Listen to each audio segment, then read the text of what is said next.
Good evening, everyone, and welcome to the Planning and Community Affairs Committee meeting this Monday, October the 19th.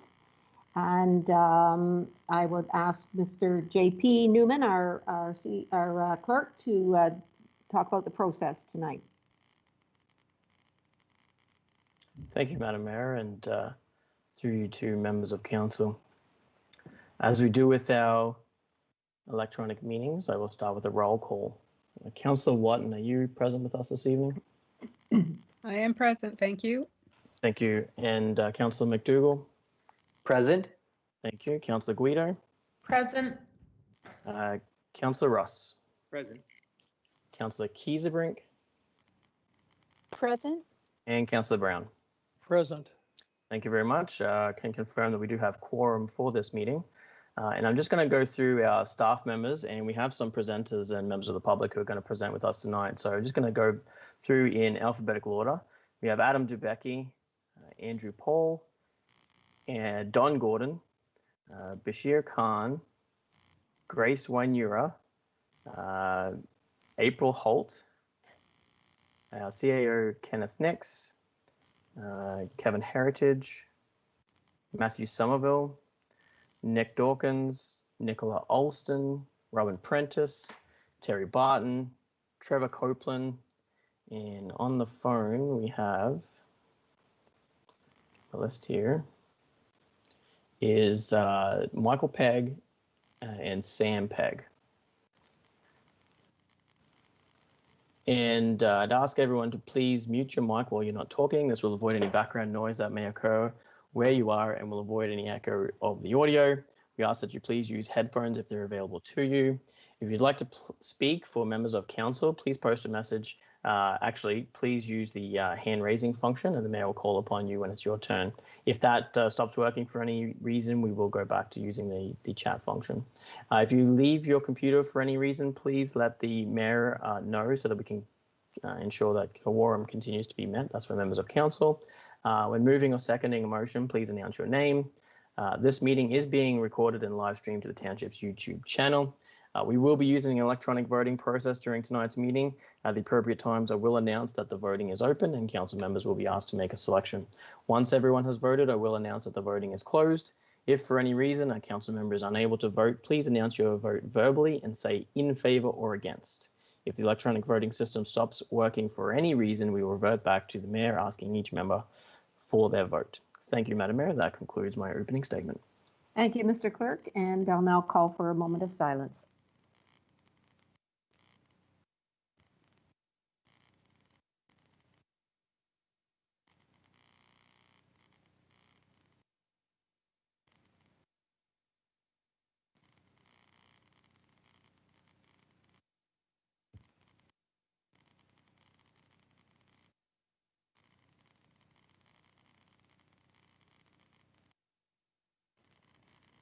Thank you. I now call, are there any disclosures of pecuniary interest in the nature thereof? Don't see any hands. Thank you very much. Announcements from council and staff. Any members of council have an announcement?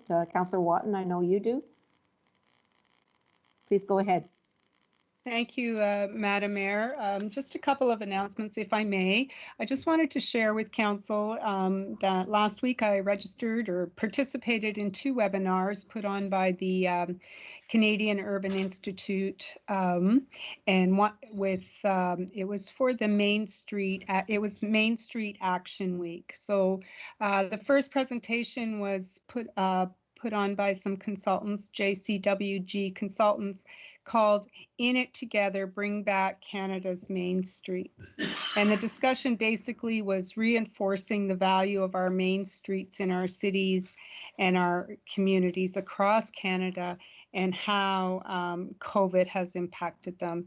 It was a really interesting discussion with people from right across the country, as well as some people participated from the northern states. They had some great ideas, and you know, with winter coming and with the pandemic still wanting to be in full force, they were throwing around discussion or talking about how to create winter-friendly placemaking things and for your main streets and what it could look like, and not only how municipalities could help, but how businesses and the community itself at large could help. The second one was called Rapid Placemaking to Bring Back Main Streets, and it was a nationally coordinated research and advocacy campaign which was committed to finding the best solutions for our own main streets. They have produced a very, in my opinion, a very useful tool called the Pandemic Recovery Toolkit, which is available online, and I will be sharing with both Economic Development, the BIA, and Tourism Committee so that we can maybe facilitate some of these ideas and help our downtowns remain vibrant and inviting and safe through the winter months. And if I may, Madam Mayor, I have one other announcement, please, that today the region raised the flag and officially proclaimed October 24th, 2020 as World Polio Day. For over 35 years, Rotary International has been working to eradicate polio, and they've reduced polio number of cases by 99.9%. Only Afghanistan and Pakistan show cases. However, there still needs to be continued work to eradicate to 100%, because it's believed that if efforts were to stop today, that within 10 years, over 200,000 children could be again affected by polio. So, as you know, many fundraising events have been canceled because of COVID-19, and our Port Perry Rotary Club is no exception. But I'm pleased to say that on October 28th, we will be doing a socially distanced Halloween walk in support of the Rotary Foundation. And I invite all who are listening, council members and others, to please support your Rotary Club. As little as 60 cents a day can protect a child from polio. For any more information, just contact me. I'll be happy to share. Thank you, Madam Mayor. Those are my two announcements. Well, thank you very much, Councillor Watton. Councillor Brown, did you have one? I did. I think so. Anyway, I don't think I've mentioned this before, and if I have, I apologize. Through you, Madam Mayor, at the BIA meeting, among the other things that were discussed the last Tuesday, was the idea of having not a few, not more than a few, but all of the buildings in the BIA lit for Christmas. The money would come out of excess in the budget. Owners of properties would have to agree to have it done, but it will cost them nothing. So the price is right. And the lights come on almost a month to the day, November the 20th. Very good. No, we didn't. I don't think you did make that announcement before. So thank you very much for that. We could do with the cheer of Christmas and Christmas lights. Thank you. Any other councillors got an announcement? I don't see any. I have a couple. A lot of members of council were at the flu clinic today. They opened today at the community center at 8 o'clock this morning. And a number of us were there to get our flu shots. And just a reminder to everyone that it's more important than ever this year to get your flu shot. The medical system is absolutely swamped with COVID-19, and whatever we can do to reduce that would be great for everyone, including yourselves. And the other announcement that I have is Councillor Watton and I were happy to be at the ribbon cutting of a store that's opened, formerly Queen's Beans, now called That Place on Queen. It's a lovely store, and it was a very nice opening on Saturday morning. With no other announcements from council, I'll call on staff, and I see that Chief Burney has an announcement. Chief? Thank you, Mayor Drew, and good evening, Your Worship, and good evening, Council, and those who have joined us on the or in this meeting tonight. Annually, we come together on the Friday of Fire Prevention Week to recognize members of our service, members of our community, and community partners alike who contribute to the delivery of fire protection services in the township of Scugog. Unfortunately, being the times that we are living in, have caused us to take extraordinary measures to protect the health of our service, the health of our families, and our own health. With that, unfortunately, our recognition night that we traditionally have on this Friday evening was one of those measures that we had to take, and in fact, we deferred it. But being the person that I am, I feel it's quite important to recognize the individuals that do some great things in our community, and frankly, I'm talking about our firefighters and some local heroes, and again, our community partners. And I'd like to go on with to name a few of them and what they've done for us, if you wouldn't mind. The first being those. Thank you. The first being those that have retired from the service. Mike Laffey was a volunteer in Caesarea and gave us 9 years. He and his family gave us 9 years of serving the community, and for that, we're quite appreciative. Al Peck, another member from the Station 62 in Caesarea, and a proud member, gave us 18 years of service, he and his family, which was just fabulous. Al was a great guy and was very instrumental in leading the troops over there in Caesarea. And then Captain Ryan Eggert, who after 23 years of service, and in fact, this past Thursday retired from Port Hope Fire Services, decided to call the fire service a career, and has retired. And I believe he is setting up shop somewhere in the south below the equator. And I think he might have a villa to rent if someone was so inclined. But Ryan gave us many, many years of service to the community and was very instrumental in a lot of the things that we do today and we will continue to do.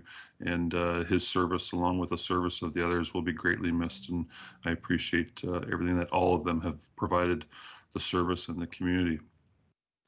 For those that are still with us, we had a few memorable moments. Captain Tim Green from Station 62 has just given us 10 years of service, and that is awesome.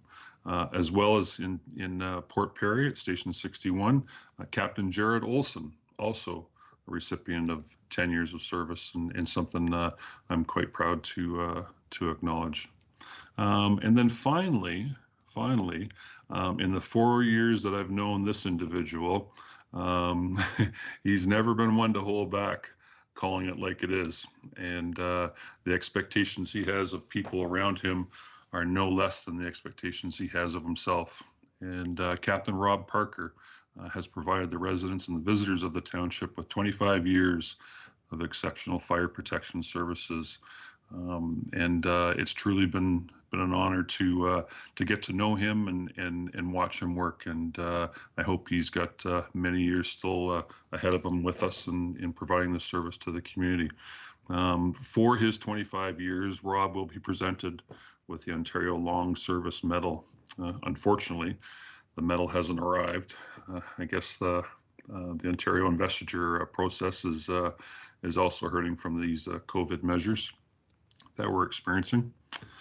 Also, I'd like to acknowledge the 2020 Junior Fire Chief, Penelope.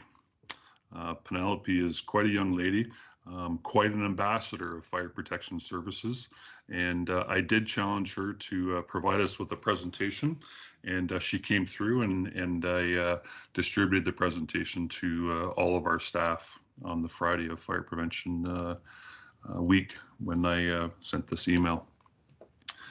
And then lastly, I'd like to recognize a group of individuals, and there's many of them across our community.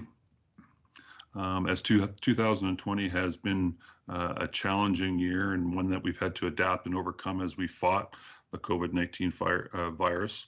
None more than the frontline workers who have taken care of us when we're sick, taken care of our elderly family members, our neighbors, and our friends.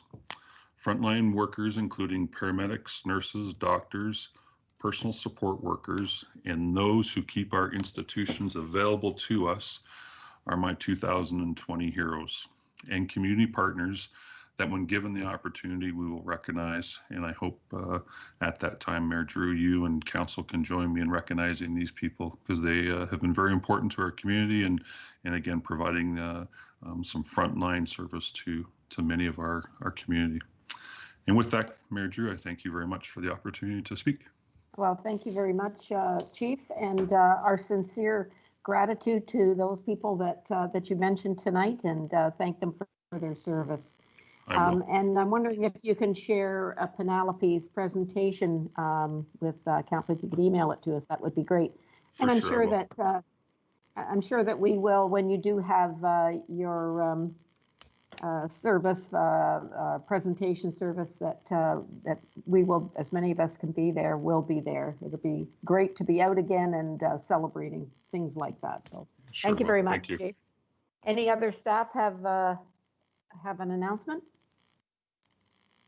Okay, seeing none, we will now move to public meetings.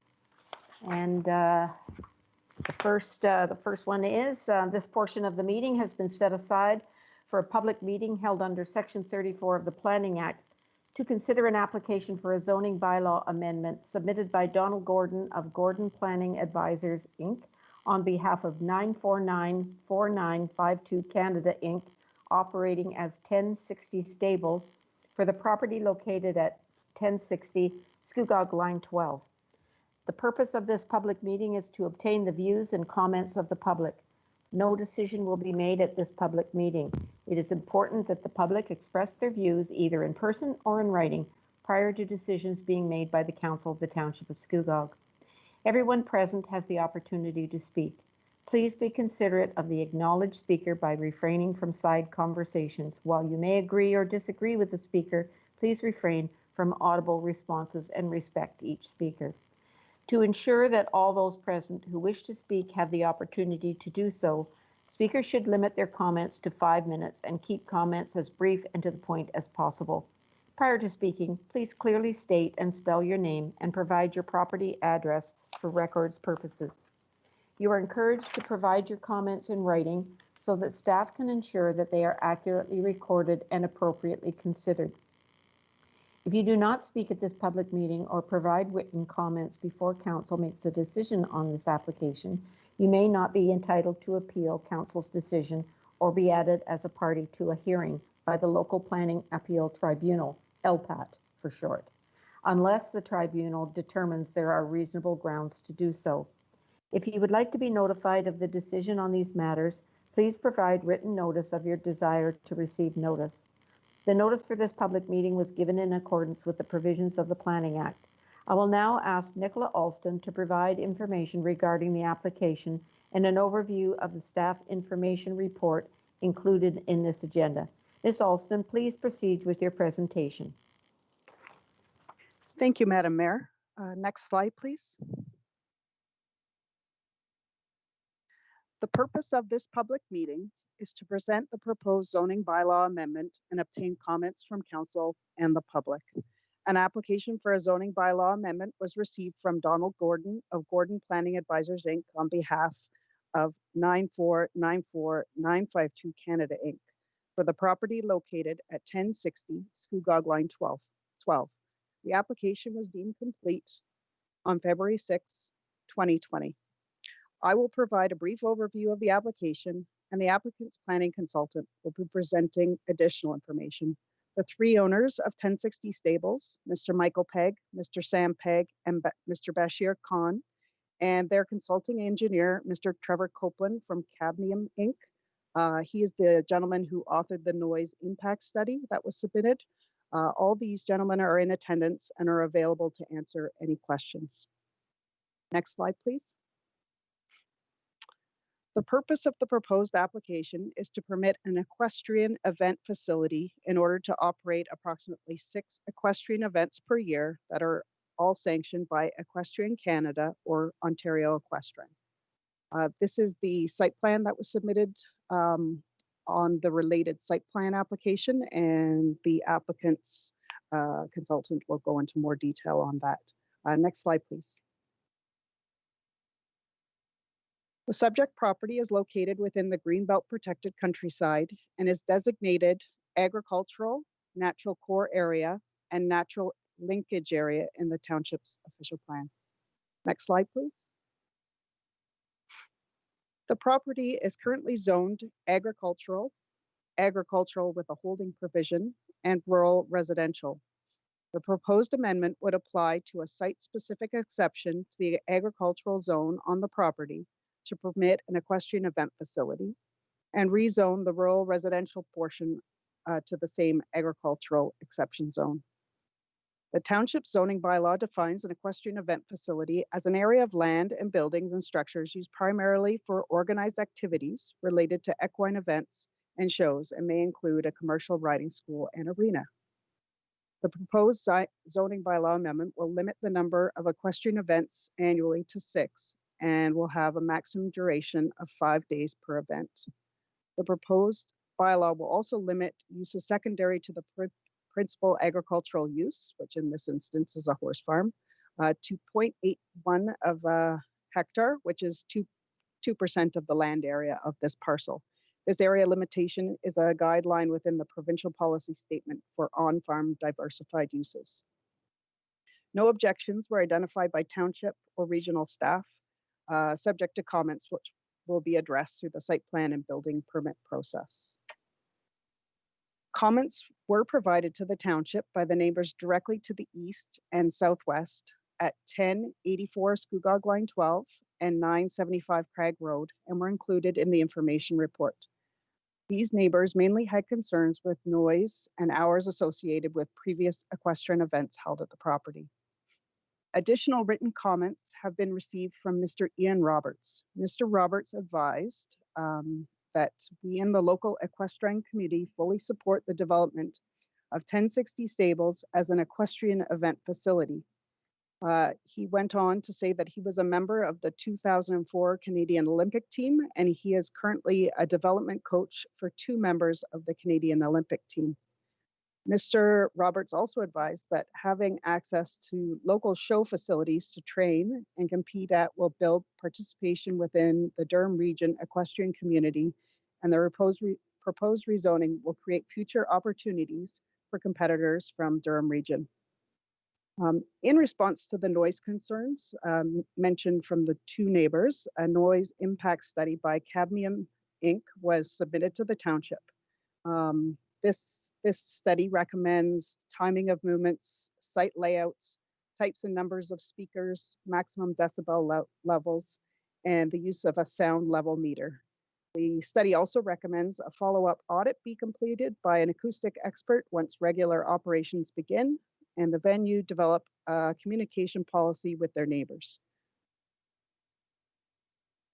As previously mentioned, the author of that report is participating this evening and can answer any questions. Notice of this public meeting was provided in accordance with the Planning Act, with notice provided to all property owners within 120 meters of the subject property, and it was also advertised in the local newspaper and posted on the township's website. A sign has also been placed on the property to notify the public of the application. A future staff report will include an analysis of any comments received tonight, together with any subsequent written comments, and make a recommendation on the proposed application. Madam Mayor, that concludes my presentation. I'd be happy to answer any questions and listen to any comments that may be offered. Thank you.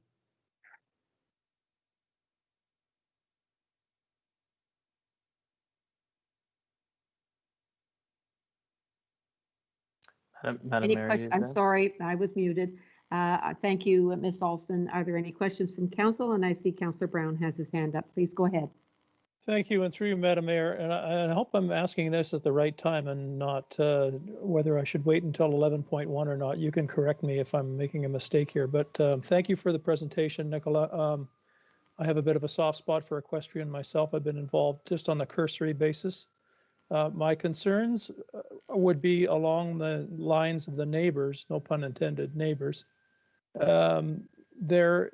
There have been conversations, I take it, between the 3 gentlemen and the neighbors. Is it possible to construct some kind of a berm or a wall between the equestrian facility and the neighboring homes so that they don't have to worry so much about noise levels, because if I were living next door, I know as polite as people can be there, I'd be very concerned about the noise.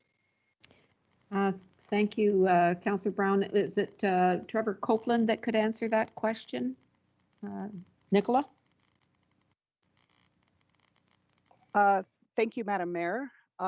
Yes, he could answer that question, and perhaps after he does, I will add a few things Okay, if needed. please go Thank you. Thank you. Trevor, Mr. Copeland, are you there? Can you turn on your mic, please? Yes, I am here. Thank you. Could you address the question, please? So through you, Madam Mayor, we did discuss the concept of using a berm with Don Gordon, the planning consultant on the project. And from a technical perspective, we felt that the berm was not the most ideal solution, since it would only block noise to whichever receptor the berm is constructed between the event venue and the receptor. So we felt that our approach of placing noise limits onto the speaker systems themselves would be more beneficial to all the neighbors rather than addressing the nearest neighbor only. Okay, thank you. And Nicola, did you want to add to that? Thank you, Madam Mayor, to the councillor. Please be aware that they are also going through a site plan application, and a landscape plan is also a requirement. So that could be an item that could be asked of them for their next submission. Thank you, Madam Mayor. Thank you. Councillor Brown, further? No, maybe just a small item. Does the Heritage Committee need to be contacted, as we're dealing with cemeteries in this, at least in part, right? Because the cemetery across the road is not currently on the Heritage Register. I don't know whether Mr. Heritage can answer that or whether Nicola can. Ms. Olson or Mr. Heritage, who would like to take that? Oh, thank you, Madam Mayor. I did speak with Ms. Harrison, who is the committee coordinator for that committee, and she said she would be happy to circulate this information to the Heritage Committee, and any comments they may have can be incorporated within the recommendation report. Thank you. And one more, if I may. 6 events from May to September. If they want more, they're going to have to reapply, right? Because that's all that the bylaw will allow. Is that correct? Through you, Madam Mayor, to the councillor, that is correct. They would need to apply for a planning application, which would be public in order to do so. Great. That's all. Thank you very much. Thank you, Councillor Brown. Councillor Kiesebrink? Thank you, Madam Mayor, and thank you so much for this report.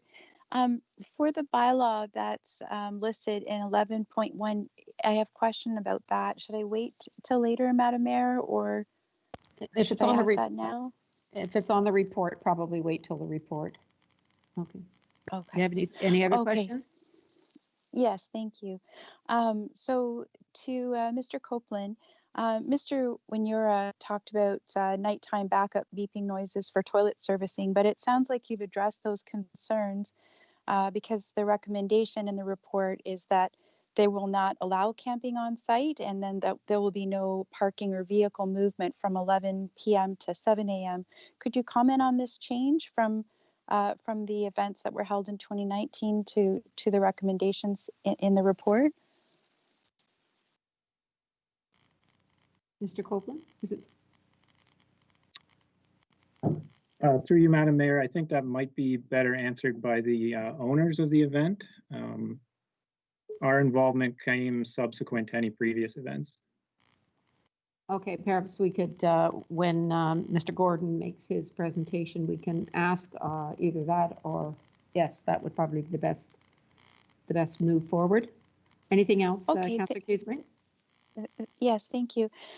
In your report in the Kimbium recommendations on page 21, you actually reference in your recommendations a modification of the speakers that were used previously, a setup of 7 Yorkville speakers rated at 300 watts each. So what that does is it increases the number of speakers, but all of them having lower power ratings. So what's the net effect of that? Katie Navarre in Stable Management Magazine talks about having a good sound system with several speakers in appropriate locations, like in individual barns, allowing a volume that's more acceptable to neighbors versus one or two very loud speakers covering the entire grounds. So it seems like this strategy is something that's employed by equine centers. Mr. Copeland? Through you, Madam Mayor, yes, that was the intention with our report. My understanding is before we were involved, they were using one or two much louder speakers. And the intention here was to distribute the sound. And by having more speakers located further apart, you don't have to use such a powerful speaker to make it audible to all the people on the property. So in that way, you reduce the amount of noise leaving the property and projecting as far to the nearby receptors. And in fact, Mr. Watson, one of the two neighbors who commented on noise did in fact make that as a suggestion in his comments, that perhaps the use of small speakers throughout the area, which can be turned on and off rather than a large entire area broadcast approach. So it sounds like that's something amenable to the neighbor. Would that be accurate? Mr. Copeland? Through you, Madam Mayor, that would be, so we were retained and this was the system that we tested. My understanding through testing that system was that change was made by the owners of 1060 stables to accommodate that, yes. Okay, thank you. And if I could, Madam Mayor, further through you. Okay, please go ahead. And in the report, you're recommending that the traffic route for the parking area would be modified because then the layout of the equipment and the building features could then be a part of the noise buffer solution. Could you explain that a little bit further? Would that be you, Mr. Copeland, or Nicola Alston? I'd be happy to answer. Through you, Madam Mayor.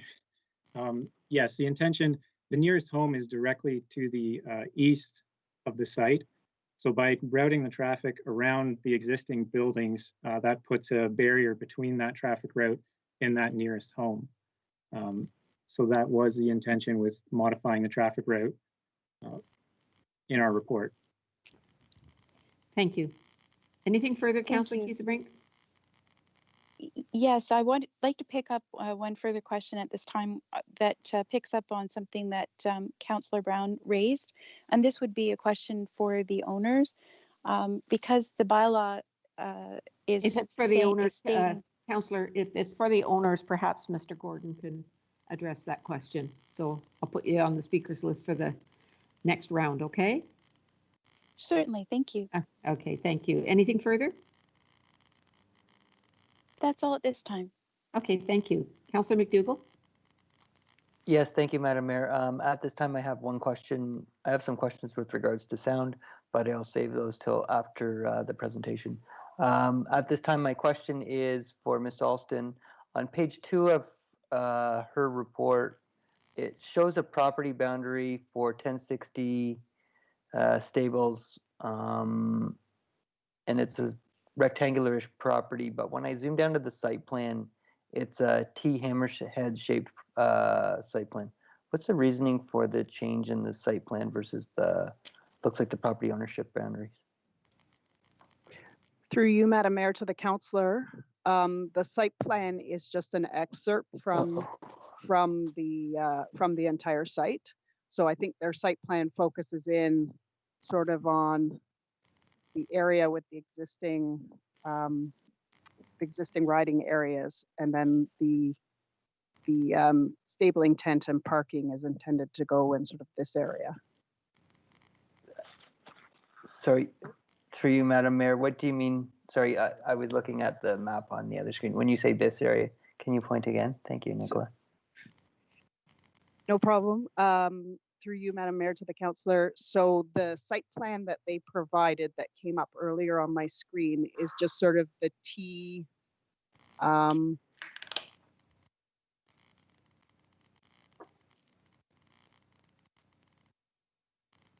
So the T area is this area here, and then their entire land holdings are here. Okay. Okay. All right, thank you. No, that's all, thanks. Okay, thank you. Remember, Council, that we do have another presenter, Mr. Gordon is presenting, and you can ask questions of him, and then we will deal with the report after the public meeting. Councillor Watton?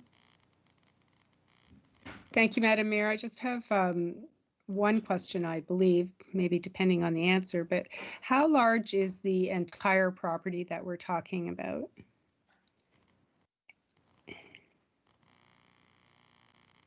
Is it Ms. Alston? I think you might be muted, Yeah, Ms. Alston. Through you, Madam Mayor, to the councillor, I apologize. I'm looking in my report because I can't recall the overall size. There we go. Oh, it is 40.63 hectares or 100.4 acres. Thank you, Madam Mayor. Okay, and thank you. So the property to the west, is there any residential or anything, or it doesn't show any on this map that we're looking at? So is that vacant land there? Through you, Madam Mayor, to the councillor, this property to the west is 975 Crag Road, and there Yes. is a residence on it, and that is D. Apologies.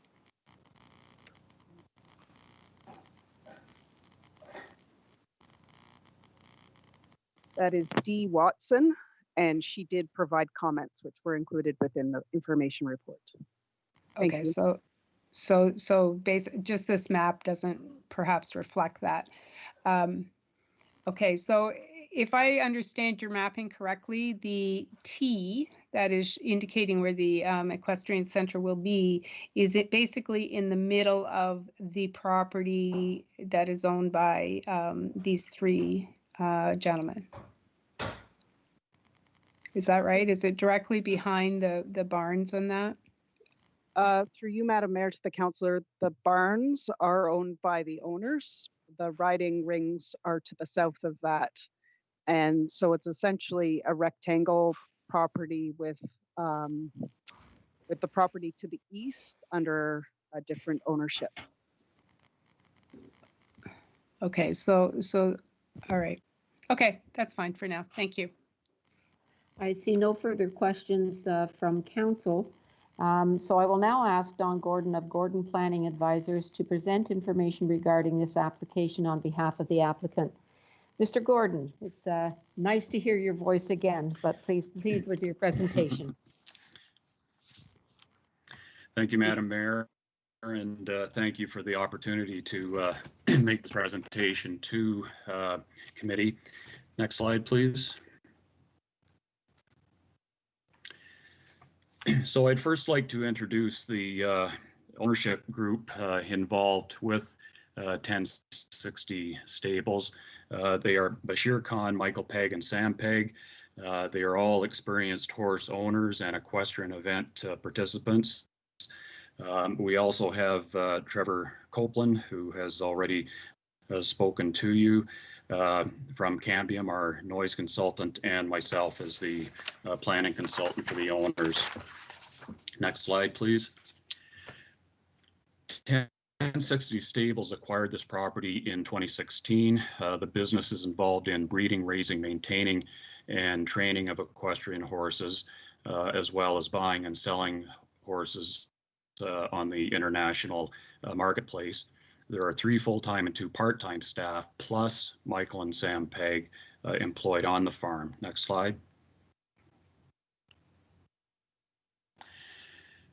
So this here photo gives you an idea of the area context. It's a slightly different photo than what Nicola shows in her report, but you can see the outline of the property. It's on the south side of Scugog Line 12, just west of Highway 7 and 12, and north of the hamlet of Greenbank. Next slide. As noted, the entire parcel itself is 100 acres in size. The site plan shown here is just a portion of the property, and you can see the key map to the upper left, which shows the area covered by the site plan. The buildings are identified in black, the riding rings in gray to the south of the building cluster. There's 3 outdoor riding rings, and then to the west of the northerly riding ring is the proposed temporary parking area and stabling tent. Next slide, please. The rezoning application itself is to permit the hosting of equestrian events. The current zoning permits agricultural uses, including riding or boarding stables, but not the hosting of events. The existing riding rings will be used for event purposes. No new buildings or facilities are proposed. And I've made reference to the proposed stabling tent and temporary parking area. Next slide, please.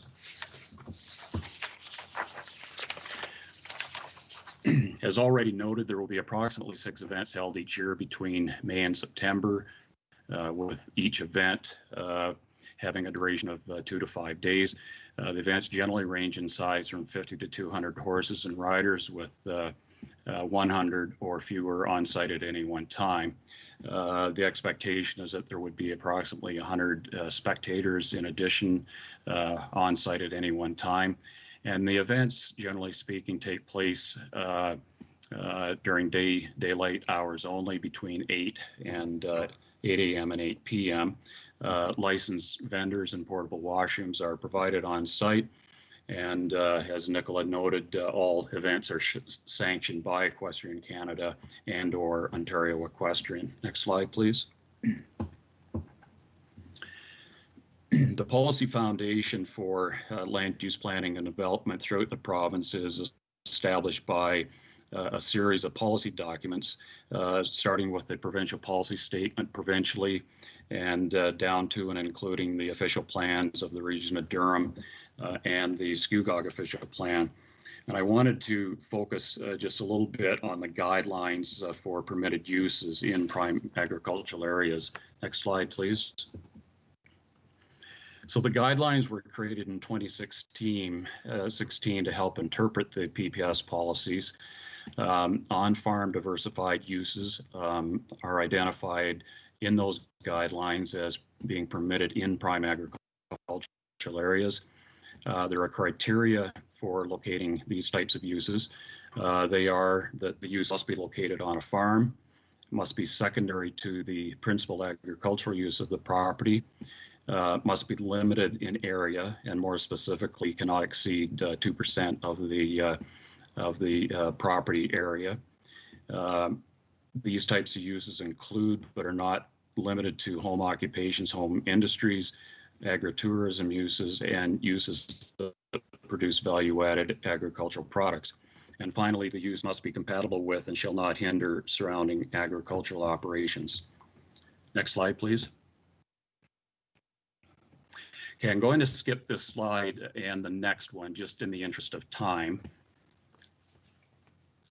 And just conclude this discussion on the guidelines by saying that the guidelines do cite agritourism and recreation events such as seasonal events and equine events as actual examples of on-farm diversified uses.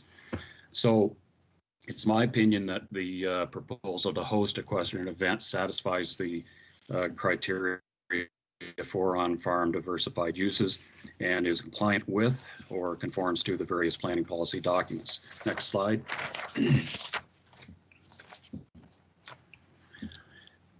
There's been some discussion already about noise, the noise study recommendations, and I don't think I'll go through this slide in detail because Trevor has already spoken to much of this, and I know there'll be additional questions that we can speak to the study at that time. Next slide, please.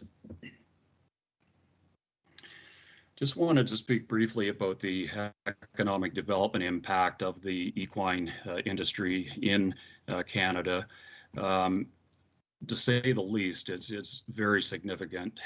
Some of the numbers that are shown on this slide are from a study commissioned by Equine Canada, and the contribution to the economy is in the billions of dollars, with many tens of thousands of people employed in the industry. Locally, this type of use supports businesses that provide feed, grooming and care products, vet services, and farrier services. So there's a multiplier effect that comes into play with this type of business.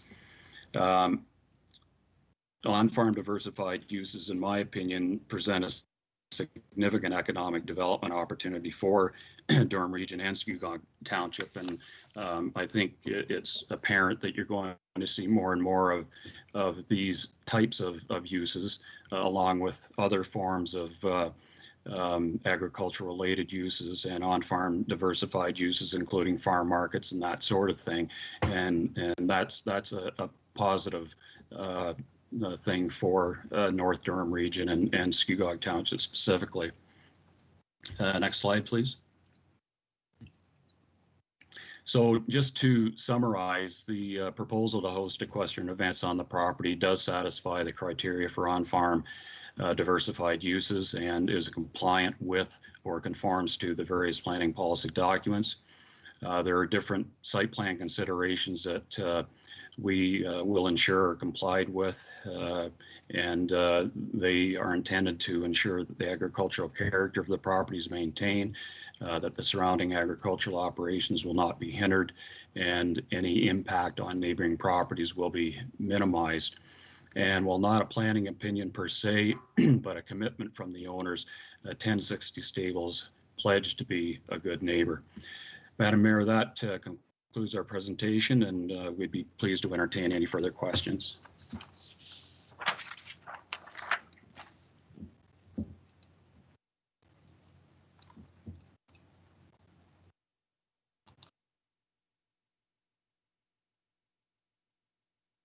Madam Mayor, are you still with us? Sorry about that. Did it again. I was good and turned my mic off and forgot. So, members of council, you have got your hands up, I think, from the last round. So please put your hands down and then put them up again if you have some questions of Mr. Gordon. And thank you very much, Mr. Gordon, for your presentation. So I'm presuming that these are all new, and I'll call on Councillor McDougall. Oh. Thank you, Madam Mayor. I'm wondering if possible if the gentleman from Cambion might be able to speak to. I see in the site plan some greenery that's marked out. It's difficult for me to tell on the site plan in terms of the topography, but I think there's quite a slope and some valley in there. And perhaps he can just speak to the sound attenuation plans to mitigate the sound noises to the neighbors. Oh, I may have already been addressed, but Mr. Copeland, if you've got something else you would like to add to that? Sure, through you, Madam Mayor. So the recommendations we made is restricting parking and vehicle movements at night, the traffic route. We've also noted that the layout of the buildings have to be maintained as they are in order to make our report remain valid. We've set restrictions on their speaker system. We've recommended that they buy a sound level meter, buy or rent a sound level meter so they can confirm they're meeting those restrictions. We've recommended that they retain an acoustic expert to follow up and audit their site once they start operating to ensure they are following all these recommendations. And we've included all the guidance they need to comply with the Scugog noise bylaw. So those will be our noise control recommendations. Specifically to foliage and trees, we didn't include any recommendations for foliage. And we also did not identify a need for a noise berm or anything like that with our analysis. Thank you. Nicola Olson, I'm wondering, you mentioned earlier there will be a site plan. Would the greenery be in that, and we'll see it in the future? Thank you, Madam Mayor. Yes, the landscaping requirements will be within the site and landscaping plan. And their next submission will include, I guess, any recommendations and comments provided by staff. Okay, thank you. Councillor McDougall, anything further? Yes, thank you, Madam Mayor. So to follow up with Mr. Copeland, so in your professional opinion, the comments that were previously submitted by the neighbors, if those recommendations are followed as presented, that should address those concerns? Mr. Copeland? Through you, Madam Mayor, our analysis uses the sound level limits from NPC 300, which is a guideline that's published by the Ministry of the Environment, Conservation and Parks. And those sound limits are established in order to comply with the Environmental Protection Act's definition of adverse effect. I won't go through the whole definition because I don't have it memorized. But that same definition is the definition used in the provincial policy statement for land use planning as well. Further, Councillor McDougall? Sorry, yes, thank you. Just to clarify in plain English, because I don't fully understand exactly what you're saying, will these measures then probably address most of the concerns that were raised by the neighbors in the earlier comments? Yes, compliance with the NPC 300 should ensure that there's a minimal chance of adverse effect. Okay, thank you very much. Thank you, Madam Mayor. Thank you, Councillor McDougall. Councillor Brown? Thank you, and through you, Madam Mayor, I guess to Mr. Gordon, have you talked to the neighbors? If I'm living next door to a planned equestrian facility that I didn't know was going to be a planned equestrian facility or larger than it was before, I'd be pretty worried, and I'm sure they are, and I think that's been borne out. But I'm just wondering, sometimes when you walk up to somebody's door and knock on their door and introduce yourselves and say, this is what we're planning on doing, but I want to tell you myself, it goes a long way. I don't know whether that's what you've done or not, and maybe you can enlighten me as to whether or not that's been considered. Mr. Gordon? Through you, Madam Mayor, we had intended on hosting a public open house at the Green Bank Hall back in the spring, but that had to be canceled because of the COVID situation. We have spoken with all of the neighbors, however, on a one-on-one basis, and that effort was undertaken by Michael Pegg, one of the owners, and Michael could perhaps speak more specifically about the contact and conversations that he's had with the neighbors. Do you, Councillor Brown, do you wish to hear from Mr. Pegg or? Yeah, that'd be great. Yes, please, Madam Mayor. Is he on the line? Yes. Mr. Clerk, yes. Hello, Michael Pegg here. Okay. Go ahead. Yes. We've taken effort to speak to the 5 closest neighbors that could possibly be affected by what we're planning to do with the equestrian facility here. In fact, this past summer, we did hold one small equestrian event in compliance with COVID regulations that were set down from Equestrian Canada. And prior to that event, I had spoken to all 5 of our nearest neighbors and gotten either written letters or emails that they understood and did not object, either supported or did not object to that specific event that we had held, and any follow-up after that one event that we did hold in August. Of the follow-up I received, all of it was positive, and that they were not interrupted by any noise during that event. So on an ongoing basis, what we intend to endeavor to do is keep an open line of communication with anybody that might be affected by our activities, so that we can mitigate any of those concerns before someone becomes concerned or negatively affected. Good neighbors. Yeah, thank you, Mr. Pegg. That's good to hear. Anything further, Councillor Brown? No, I appreciate that answer very much. Thank you. Okay, thank you. Councillor Guido? Thank you, Madam Mayor. Through you to Mr. Gordon. Hi, Mr. Gordon. Nice to hear you again. Just a few very quick questions for you. On your presentation that you provided to us, you advised that there'd be approximately 100 spectators at any one time with approximately 30 vehicles. It didn't account for any of the vehicles that would actually be bringing in the participants in the equestrian event. Do we know numbers, how many trucks, trailers we would expect to see in addition to the 30 vehicles? Mr. Gordon? Through you, Madam Mayor, to Councillor Guido. The numbers that we have been using for planning purposes assume that approximately 100 horses and riders would be on site at any one time. And based on the experience of the owners, approximately 4 horses typically come in each trailer. So the number of truck and trailer units would be in the range of 30 to that would be on site at any one time. Okay, and then would they be leaving at the end of each day and then returning the next day, or are the horses left overnight there in their trailers, obviously, but do they leave at the end of the event? Mr. Gordon? Madam Mayor, I'm going to turn that question to Michael Pegg, and he can explain, who uses the stabling tent at night, and typically what the turnover is over the course of a day-long event. Okay, Mr. Pegg? Yes, through you, Madam Mayor.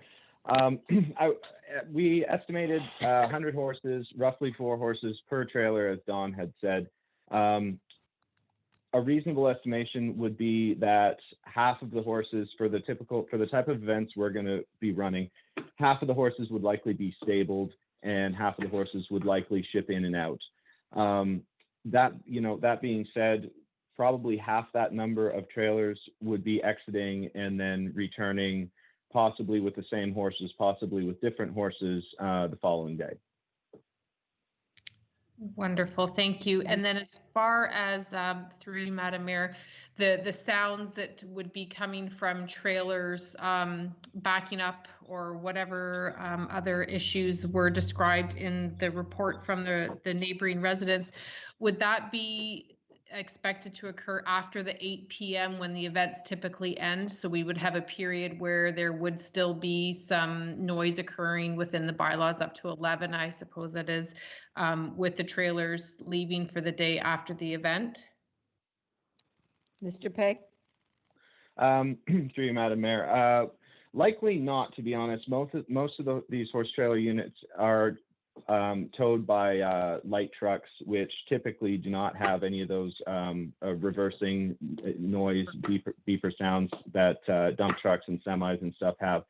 And further to that, regarding the sound, we have moved the parking area from initially where we had planned it further to the west, more towards the center of the property. We've also rerouted the traffic from the existing driveway, which ran up the east side of the property, routed it around to the west of the buildings in an effort to mitigate any noise from traffic and vehicles.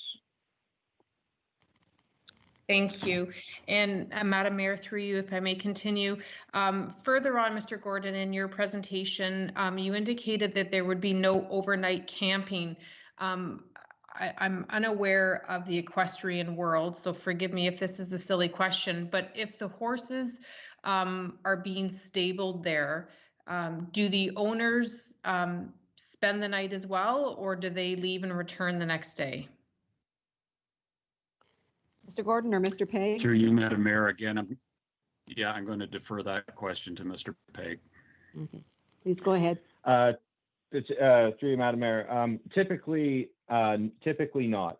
We don't have facilities for people to hook up campers or camper trailers, nor is that of interest to us at this point.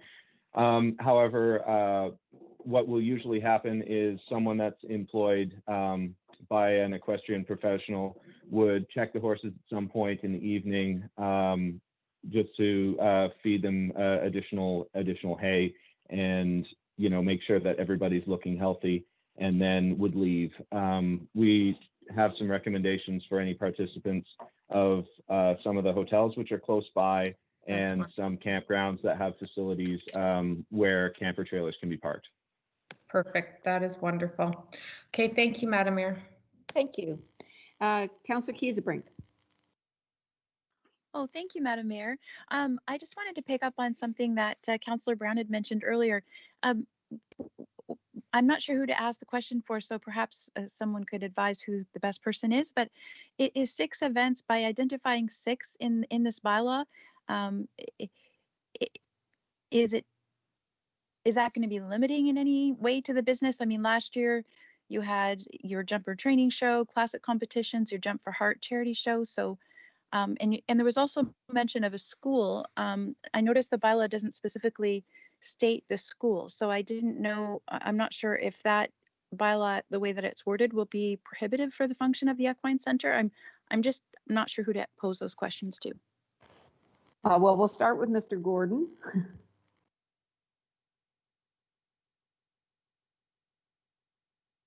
Mr. Gordon, are you muted? You okay?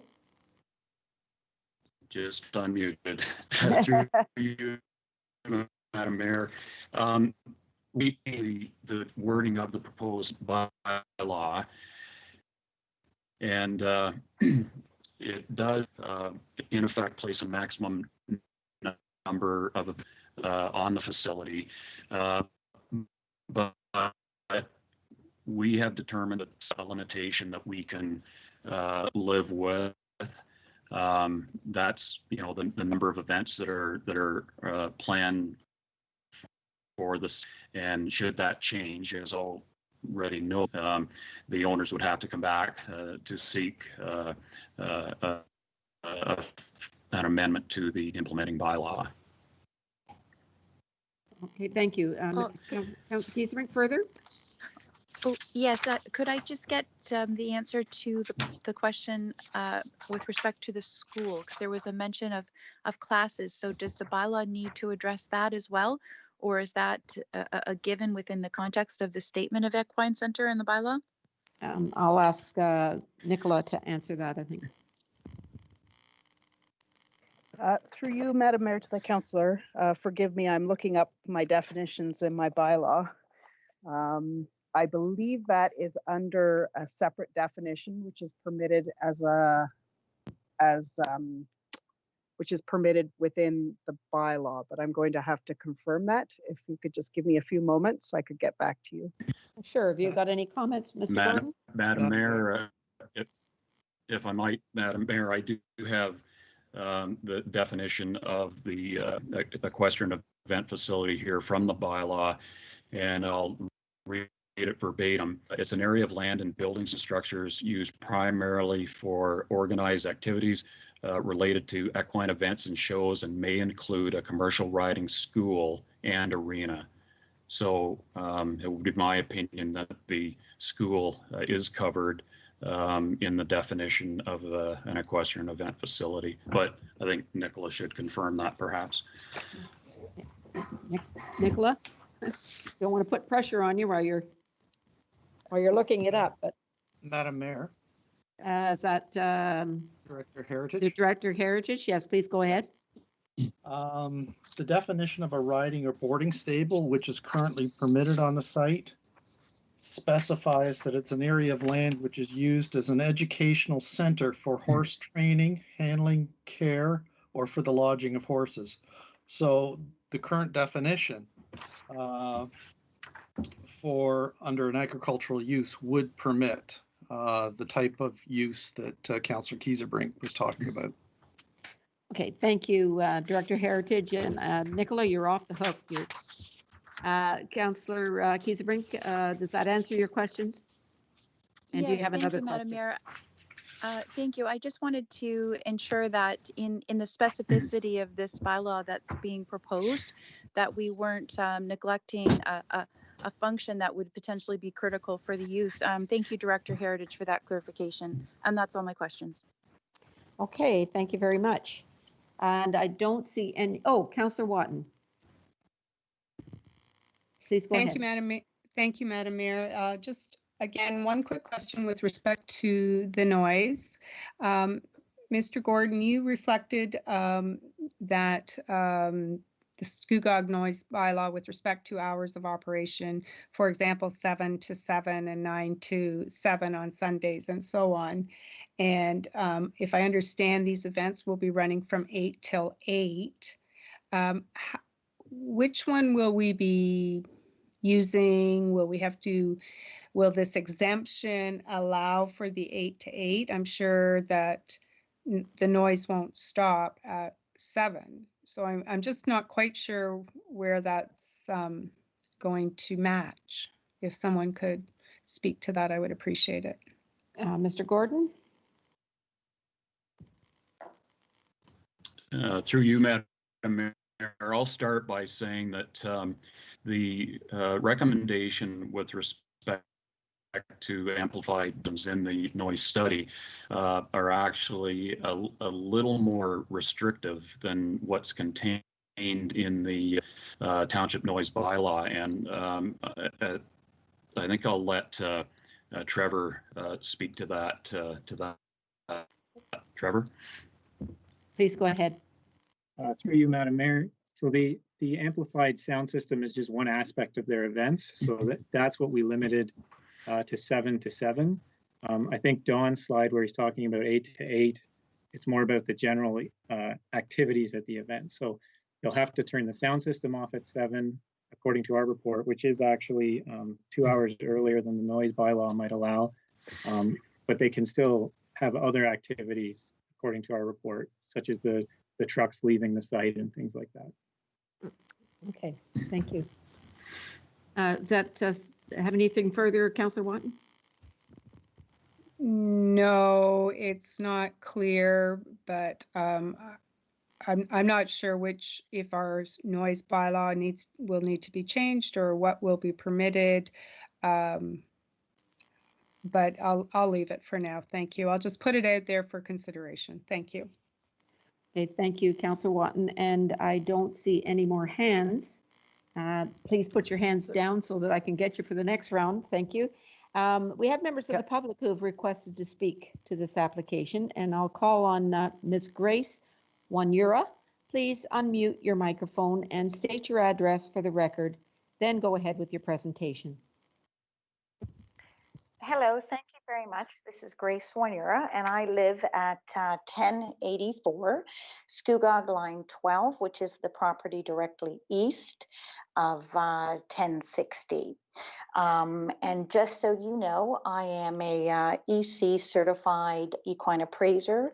I've been involved in the sport for over 30 years. I work closely as an equine specialist with EC Canada, and I used to own the property at 1060. So I am very happy that the property would be used for potentially envisioning a larger equine community in Durham. However, I am very concerned with noise control with the property, and I have spoken to the owners directly, and they are very amenable.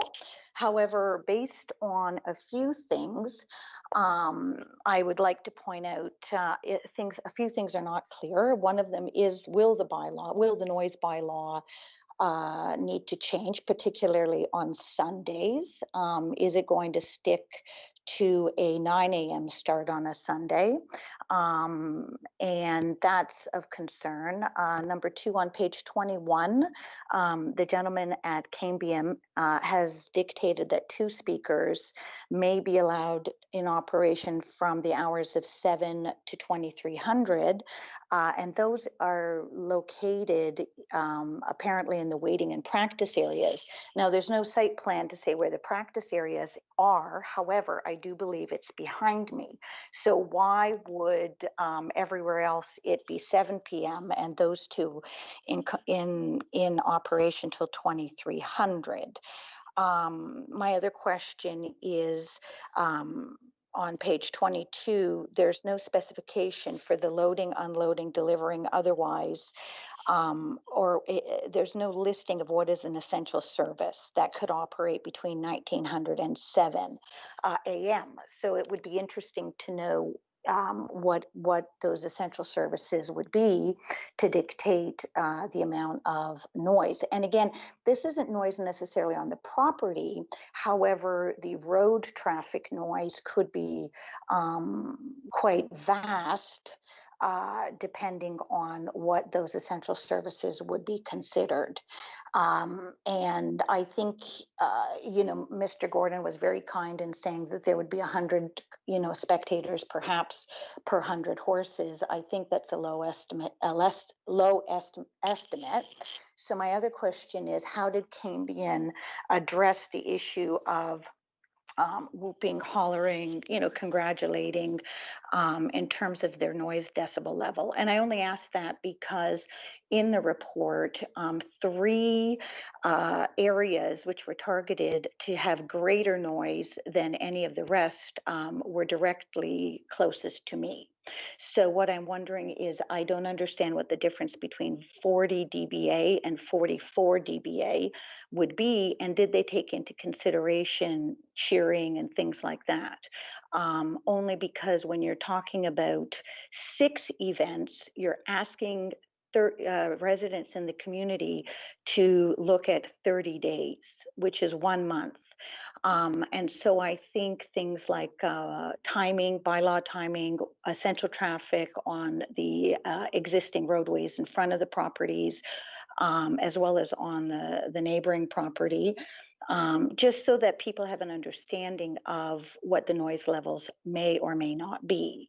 And so, I guess those are a few of my concerns, and things like, I understand that most trucks don't have, backing up and this and that, but food trucks do, septic trucks do. They also have loud generators. So when it says that they're not going to be allowed on Sunday, what time are the food trucks going in? Are they coming in every day? Where will they be? So without a site plan to look at that, it's difficult to say how close it's going to be.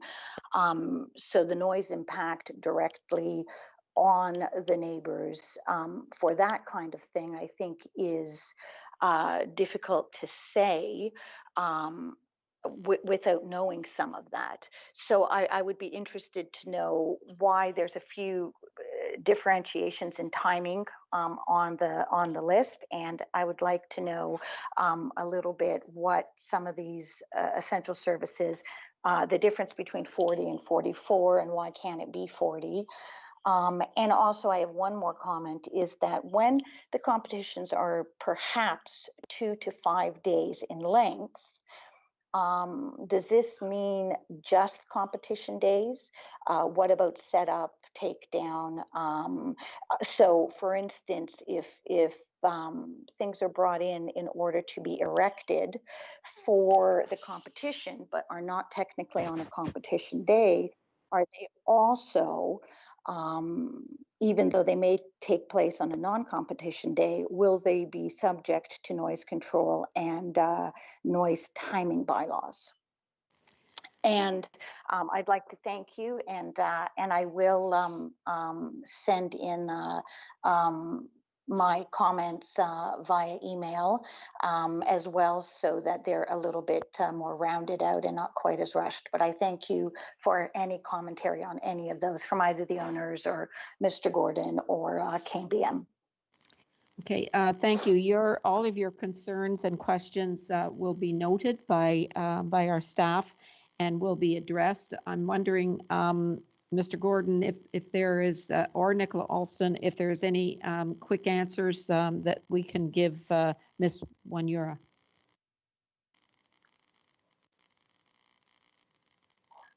Okay, I don't see anything. So any questions from council for Ms. Wanyura? Okay, well, thank you very much for expressing your concerns. And as I said, they're all of them will be noted from your verbal presentation, and also you said you're going to submit something, and before we deal with this again, that will be looked at, and your questions will be answered. Okay, thank you very much. And I'll now call on Mr. Barclay Phoenix. Please unmute your microphone and state your address for the record. Then go ahead with your presentation. Mr. Phoenix? Yes, hello? Yes, please go ahead. Yes. My name is Barclay Earl Phoenix. I live at 1081 Skugog 12th line.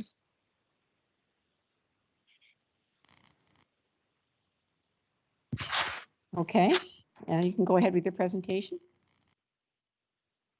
Yes, Madam Mayor and councillors. I'm just, I guess I've been a fifth generation Phoenix here in the Greenbank area, and I'm sure there's a few people on council, Madam Mayor, that know that. We have, there's just been a few expressed interest in noise complaints, and I know a lot of the neighbors from back 20, 30 years.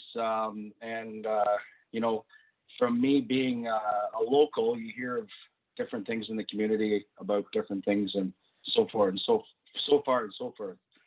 Anyways, as far as the noise concern for us as neighbors, I would say that it's very minimal.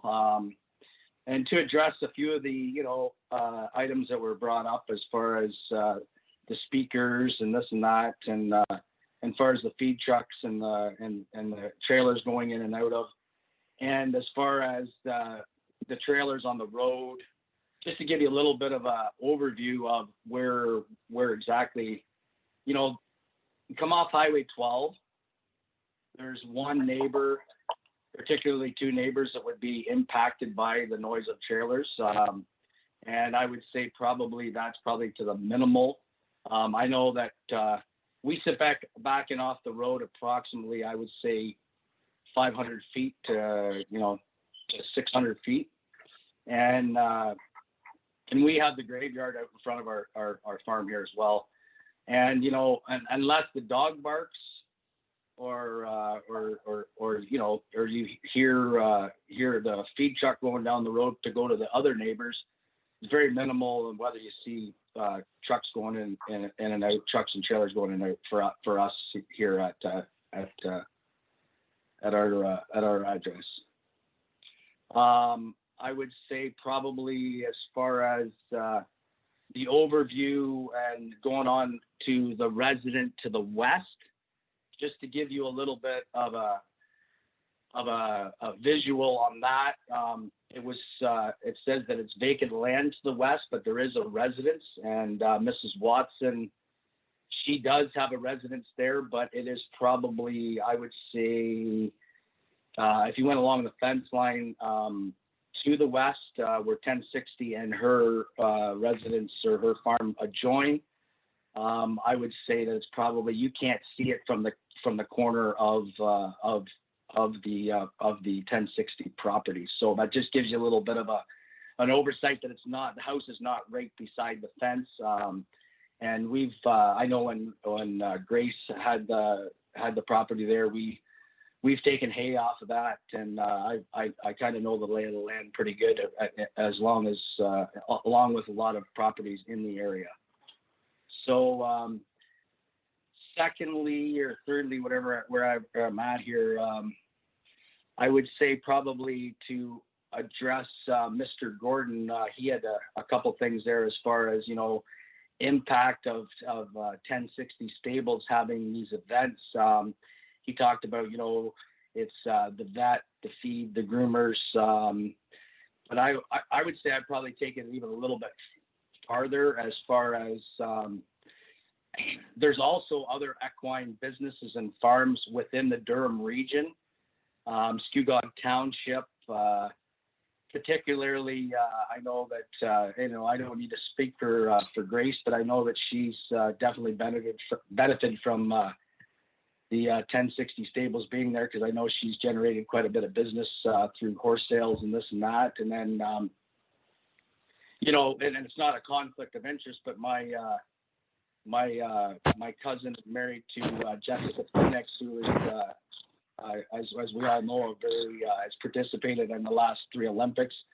unfortunately, this year she couldn't go to Tokyo because of the pandemic, but we all know what that's all about. So, so I would say probably we could benefit. I know that Jessica's talked highly of the facility that 1060 Stables has created there, and you know that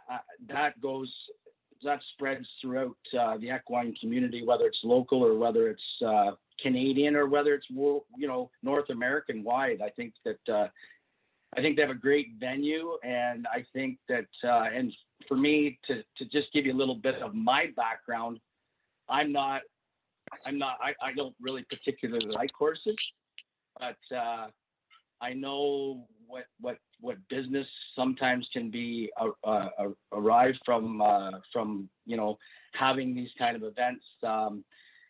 Particularly myself, I buy and sell particularly dairy cattle, and the Holstein end of it. If anybody's familiar with the Holstein dairy cow, that's what I do. I buy and sell and show dairy cattle. I've judged all over the world, and we had and with COVID there this year, it's been very challenging without having the Royal Winter Fair, and we have a big show in Madison, Wisconsin, and we went out on a limb and we followed all the protocols up at the Lex and Lindsay. And Mr. Phoenix, Mr. Phoenix, I'm sorry, I'm going to have to ask you to wrap up. We have a 5-minute time limit, so okay, I'm sorry. So anyways, that's quite all right. That show that I had there a couple of weeks ago generated a huge amount of money for that Lindsay community. I know the Days Inn was filled. So to go back, I think that if this event continues and goes on for the way I think it should go on, I think our community is going to benefit from it. I.e., I think there could be potentially, if there's hotels built, restaurants, why do we need to go to Newmarket? Why do we need to go to Oshawa when we can go to Port Perry or Skugog? So I apologize for taking up some time, and thank you very much, madam. Okay, thank you very much, Mr. Phoenix, and maybe you could send along your written comments to staff, and it will be included in the final report. Any questions from council? Seeing none. Thank you very much. Thank you for attending and providing your input into this statutory public information meeting. Written comments can still be provided to planning staff following this meeting, and this concludes this portion of the meeting. And we'll now bring forward the report. It's on page 3 of your agenda package, and I'll ask for a mover, please, for the recommendations. Mr. Clerk, are you going to put up the recommendation, please? Thank you. So I think these are people who I'm not sure if everybody's voting or people want to speak, but I need a mover, please. And I have Jana or Councillor Guido. Yes, are you moving the report? Watton. Thank you. Councillor Watton seconds. Thank you. Councillor Guido, you have a question to the report. Yes, I do, Madam Mayor. Thank you very much. Through you to staff, likely to Ms. Alston, my understanding that this road is a dirt road. So is it anticipated that the additional amount of traffic with the horse trailers, the road will be able to sustain that? Ms. Alston? Through you, Madam Mayor, to the councillor, I did pose the question to Public Works staff. They advised that they maintain all granular roads, and essentially they start at an area and then circle around to another area. And they didn't seem to have concerns, but I will ensure that that comment is addressed in the recommendation report as well. Thank you. Further, Councillor Guido? Ms. Alston and Madam Mayor, I believe, sorry, I'm just scrolling through the report. Yes, one further question. On page 9 of 12 of our report under the Health Department questions, and perhaps I've missed this in other comments that the Health Department has made, but it advised that township site plan agreement and that the owners are required to keep invoices on water truck deliveries, which would be provided to the township if requested. what would be an instance where we would request to see water truck delivery invoices? Ms. Alston? Through you, Madam Mayor, to the councillor, the health department had initially requested a hydro G report because of the water being taken from the well. As a solution to that, the applicants proposed the water truck solution so that one wasn't required. The health department in response to that said that that was satisfactory to them. However, they would like the owners to keep the receipts, and that if they were ever asked, that they would be able to produce receipts for the water trucks. Okay, so the way it's written then, it advises that the township would request that, but would it not be then that the health department would request that? Through you, Madam Mayor, to the councillor, the health department advised that it would be satisfactory for it to go within the site plan agreement. And as that's a township document, it would need to be requested from township staff. However, staff do work closely with the health department, and if they raise concerns, we would be able to request those receipts. Okay, thank you. So through you, Madam Mayor, if I can just understand, the health department would contact the township to say that they would like to see the invoices, and then we would contact the applicant to get those invoices and return it to the health department? Through you, Madam Mayor, to the councillor, that could be a possibility. Other possibilities could lead from complaints and to township staff, where we could request to see those as well. Thank you. And then one further question, Madam Mayor. Later on in some of the comments received, there was a comment that there was a belief that water was being taken from the water course for the purposes of watering the show rings. Does that go hand in hand then with the request to potentially produce the invoices to ensure that the water is coming in from an alternate source? Thank you, through you, Madam Mayor, to the councillor. That is my understanding as well. Okay. Thank All you. right, perfect. No further questions. Thank you, Madam Mayor. Thank you, Councillor Guido. Councillor Brown? Thank you, and through you, Madam Mayor, just a question for Director Heritage. Director, with all the traffic going in, and Councillor Guido touched on this in a little bit, with all the traffic going off Highway 12 and on to Scugog Line 12 on weekends, and I'm thinking specifically of Sundays, I suppose, you're going to have a lot of truck traffic, a lot of trailers and whatnot. Would we be able to pursue a light or something that'll help with the traffic turning either onto the highway or off the highway on those weekends that they're going to have events? Director? Thank you, Madam Mayor. Through you to the councillor. I would have assumed that this application was circulated to the region and to possibly the province. We can certainly have further consultation with them and provide any comments on that in a recommendation report. I would assume that they wouldn't support any signalization at that intersection for 6 events a year and minimal truck traffic that would be using or turning at that intersection for those 6 periods or 6 times during the year. Okay, those 30 days. Okay, Yeah. Thank you. That's great. Thanks. Thank you. Councillor Watton? Thank you, Madam Mayor. I just have actually one comment with respect. I think there was some comments about mainly about the traffic on the roads and so on and so forth, but it is a rural road and it is within a farming community. So, there are many times where there will be more than those trucks going by. There'll be feed trucks that are going to different farms or the large hay wagons or the combines or what have you. So I think that we have to be very careful when we look at the impact of the trucks that may be going to these events, that it doesn't get all mixed up with all the regular everyday farming practices along that road. Secondly, it's just a comment, but I would hope that we will be able to move this forward. I think it would be something that Skugog could be very proud of, and I would look forward to being able to support Olympian riders that have come out of this stable. Thank you, Madam Mayor. Thank you. Me too. Councillor McDougall. Yes, thank you, Madam Mayor. I would like to echo exactly what Wilma said in terms of, if this facility can coexist alongside its owners, the co-owners around, or the owners around the property with farms that are abutting, and the noise issues can be abated. I would certainly love to see more diversified farm uses in Skugog. I think it's a great opportunity for Skugog.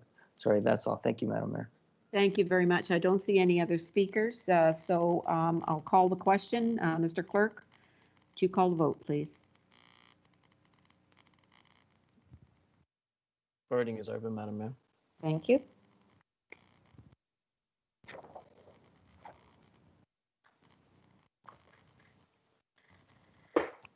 Mr. Clerk, I will need to sign in and out, so in the interim, I am voting in favor. It's Councillor Guido. Thank you very much. Voting in favour for Councillor Guido, and closing the vote now, Madam Mayor, and results should be on screen. Thank you very much. That is fully supported by council, by committee. Thank you very much, everyone who has taken part in this public meeting. Nice to hear from you again, Mr. Gordon, and wish you well as we make the next steps to this project. Thank you. So we'll go to the Thank second. you, Madam Mayor. Thank you. We'll go to the second public meeting now. This portion of the meeting has been set aside for a public meeting held under Section 34 of the Planning Act to consider an application for a zoning bylaw amendment submitted by Matthew Somerville Planning, on behalf of Two Blokes Cider Inc. and Mr. Len Somerville and Ms. Betty Somerville for the property located at 21300 Simcoe Street. The purpose of this public meeting is to obtain the views and comments of the public. No decision will be made at this public meeting. It is important that the public express their views either in person or in writing prior to decisions being made by the Council of the Township of Skugog. Everyone present has the opportunity to speak. Please be considerate of the acknowledged speaker by refraining from side conversations. While you may agree or disagree with the speaker, please refrain from audible responses and respect each other. To ensure that all those present who wish to speak have the opportunity to do so, speakers should limit their comments to 5 minutes and keep comments as brief and to the point as possible. Prior to speaking, please clearly state and spell your name and provide your property address for records purposes. You are encouraged to provide your comments in writing so that staff can ensure that they are accurately recorded and appropriately considered. If you do not speak at this public meeting or provide written comments before Council makes a decision on this application, you may not be entitled to appeal Council's decision or be added as a party to a hearing of the Local Planning Appeal Tribunal, LPAT for short, unless the tribunal determines there are reasonable grounds to do so. If you would like to be notified of the decision on these matters, please provide written notice of your desire to receive notice. The notice for this public meeting was given in accordance with the provisions of the Planning Act. I will now ask Nicola Alston to provide information regarding the application and an overview of the staff information report included in this agenda.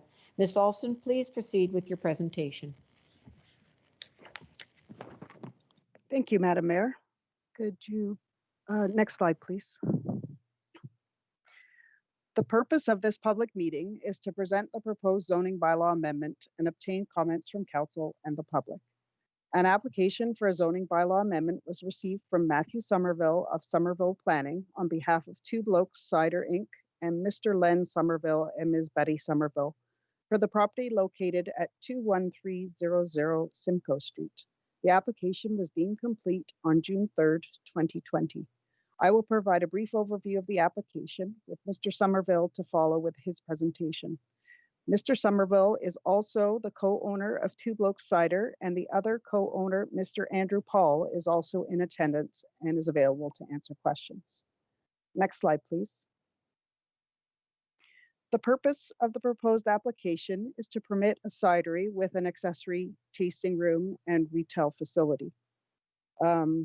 The cidery will include the retail sales and tasting room and be within an existing pole barn that will be converted for this purpose. On the site plan where it says site, that is the existing pole barn in gray on the top left side of the slide. All development is within the existing farm cluster, which will minimize lands taken out of agricultural production. The subject property is located within the Greenbelt protected countryside. And next slide, please. And is designated agricultural, natural core area, and natural linkage area in the township's official plan. Next slide, please. The property is currently zoned agricultural with a holding provision and environmental protection.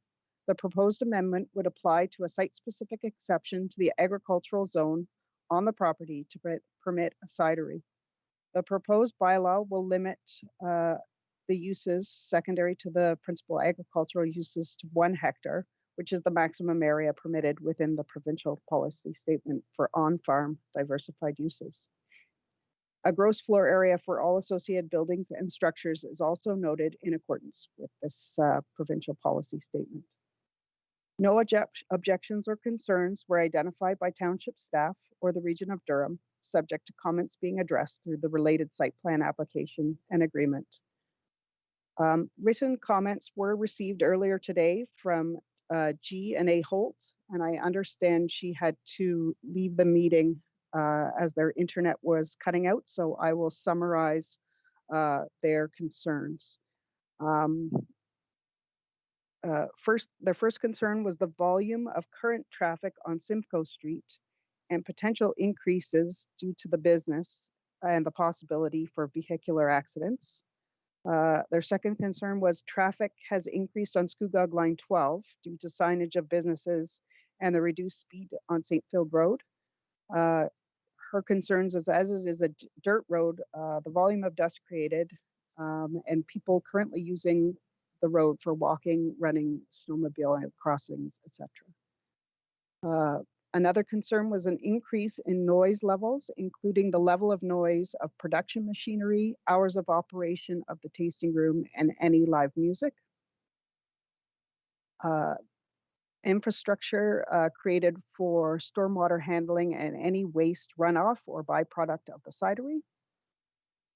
The next concern was lack of high-speed internet infrastructure, concerns the supplied internet for the customers and business transactions, and that the current integrity will be greatly reduced. And the last concern noted was an additional lighting of the business and its outbuildings. Notice of this public meeting was provided in accordance with the Planning Act, with notice provided to all property owners within 120 meters of the subject property and advertised in the local newspaper and posted on the township's website. A sign has also been placed on the property to notify the public of the application. A future staff report will include an analysis of any comments received tonight, together with any subsequent written comments, and make a recommendation on the proposed application. Madam Mayor, that concludes my presentation. I'd be happy to answer any questions and listen to any comments that may be offered. Thank you.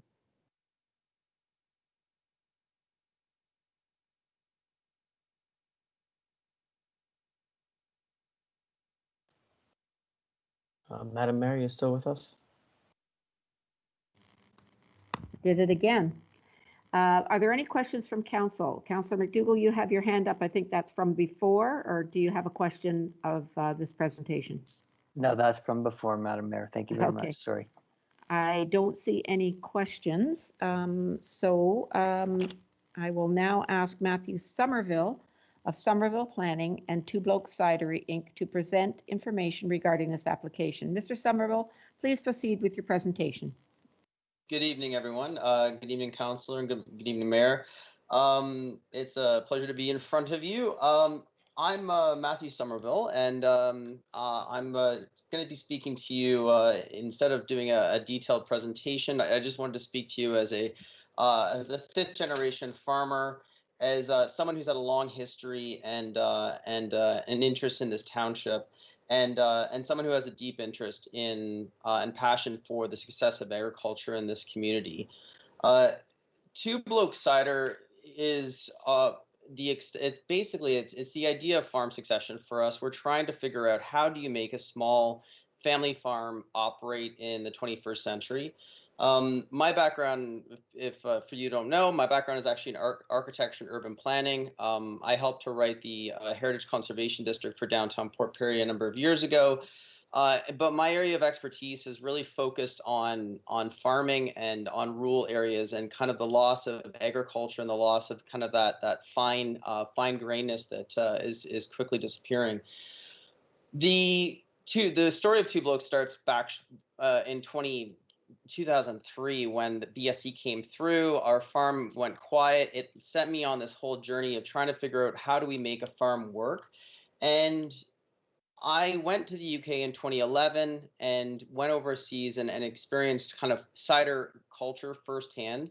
And I realized that I needed to plant real cider fruit trees. And so in 2015, we planted our first orchard of about 4,000 English cider and English and French cider trees.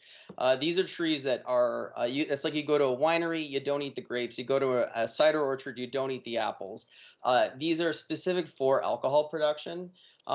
We always knew that we were going to be needing to consolidate our operation at the farm, but we figured that myself and my partner, this is my husband, Andrew Paul, we figured that we needed to learn how to crawl before we learned how to walk. So we established our orchard, or we established our cidery in Toronto, and sorry, I lost my timing here.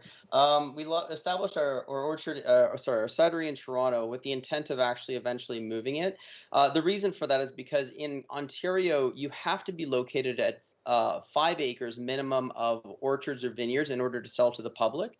So we don't expect this operation to be a massive kind of draw in terms of any traffic generation. Really, our intent for this project was or the site plan application and the zoning bylaw amendment is to capture the traffic that is going up north to the cottage country. So we're currently kind of in the LCBO, and we did our launch last year, and so we're just kind of growing out. Our catchment area is really about focusing on the Durham region, Kawarthas, Halliburton, kind of Yonge Street area, and to help build the tourism, the Port Perry area as a tourist destination. So for us, really, what this space is going to be, it's we're in about a 4,000 square foot space.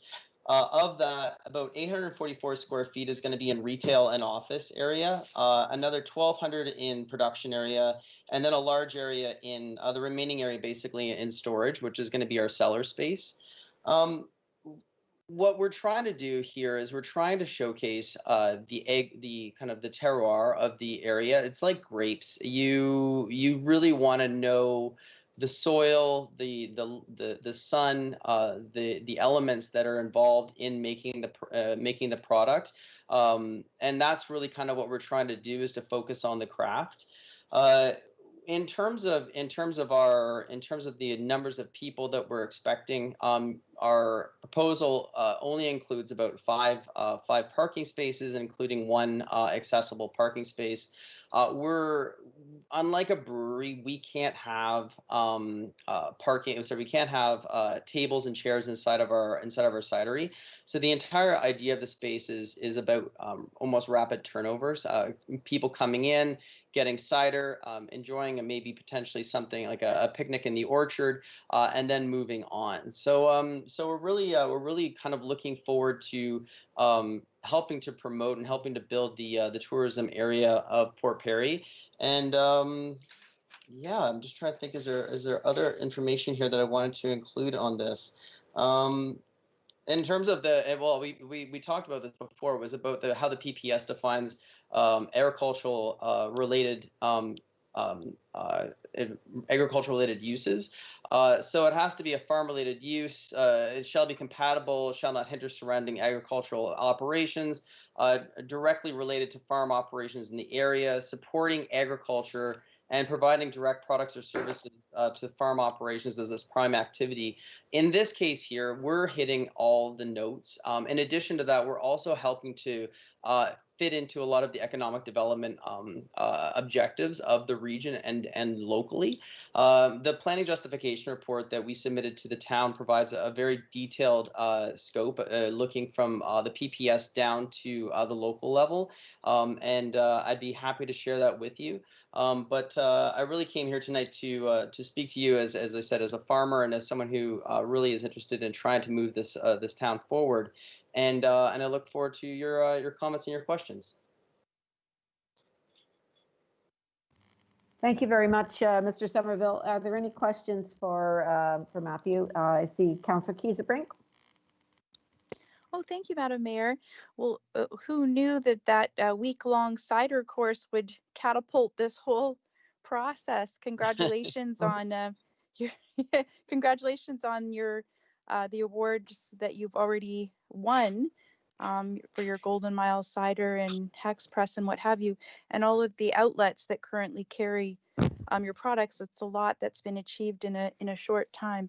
I noticed that in the comments that were raised from transportation and planning, further to your point that it's more of a low turnover proposal, they're actually recommending bike racks. So they're saying that the proposed entranceway is within an area that has some bike traffic, and that would kind of speak. Could you speak a little bit to that recommendation in the report? Yeah, as someone who bikes regularly, it was kind of a bit of an oversight. I'm actually personally frightened to death of biking on Simcoe Street, and so as someone who grew up in the area, I always biked up 12 and then on Old Simcoe. So I think that there's a great opportunity to link into that, and I have no problems with integrating bike parking into this. I know that there's a great opportunity for so we live at Coates Road, and it's crazy to see the number of road bikers that are going across town line nowadays and end up over the ridges. And I'd be drawing them further north and into the community is definitely a strong point. And so we have no issues with integrating more bike parking into this proposal. Excellent. Thank you very much. Thank you, Councillor Kiesebrink. Councillor McDougall. Oh, yes. Thank you, Madam Mayor. I think my mic was on there. Thank you for your presentation, Matthew. Excited to see you get opened up on Simcoe Street near Seagrave there. As earlier we heard from another diversified farm use application earlier in the committee meeting tonight. I'd like to follow up actually on the bike parking. I saw that in the report. I saw that in the report as well. And right now, gravel riding is really hot. And Old Simcoe is actually a pretty popular route. So I could see line 12 over to the Somerville farm. I don't know if it's possible to have a second access until paved shoulders on Simcoe Street might be provided, if that can be addressed. Are you asking Matthew or staff? I'm asking Matthew. Madam Mayor, thank you. Okay, please go ahead, Matt. Yeah, so I would be like, I think the idea of having a secondary entrance on 12 is a really cool idea in terms of facilitating bicycling specifically, and also encouraging guests. So one of the big things for us is actually encouraging people to interact with the farm, and this is really about an experiential kind of farm visit. But going into the valley is the old Grand Trunk railway system, which offers some great fall walks. I may not go down there between May and June just because of the mosquitoes, but the Nonquan and the rest of the area, it would actually help a lot in terms of kind of providing a little bit more diversification. I don't think that there's an issue, but I have to talk in terms of with the region on that. I think that they have less of an issue with it on a side road than like a secondary entrance on a side road versus the main highway road. But I have to check in with the region on that. Yeah. Yes. Thank you, Madam Mayor.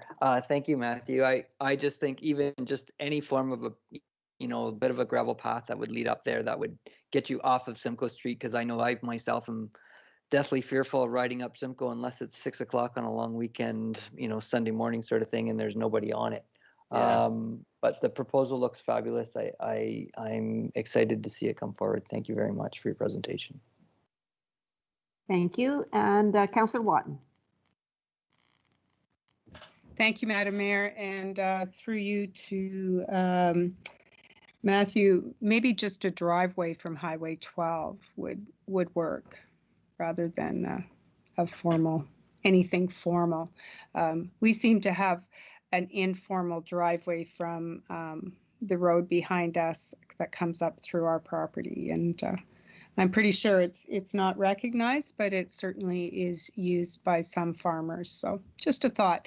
On the other hand, I just wanted to say again, I'm really excited about your proposal. I truly hope that we can help facilitate it, and I'm excited to be able to share it with our tourism committee tomorrow, just even a little bit of what you're planning, and maybe one day we'll be the route that people will do a cidery tour on, just as they do the wine tours out in Niagara. So good luck, and I hope we can help facilitate. Thank you. Thank you, Councillor Watton. Yes, my sentiments exactly that. It's very exciting. We've had 2 exciting proposals tonight. Anybody else? I don't see any other hands.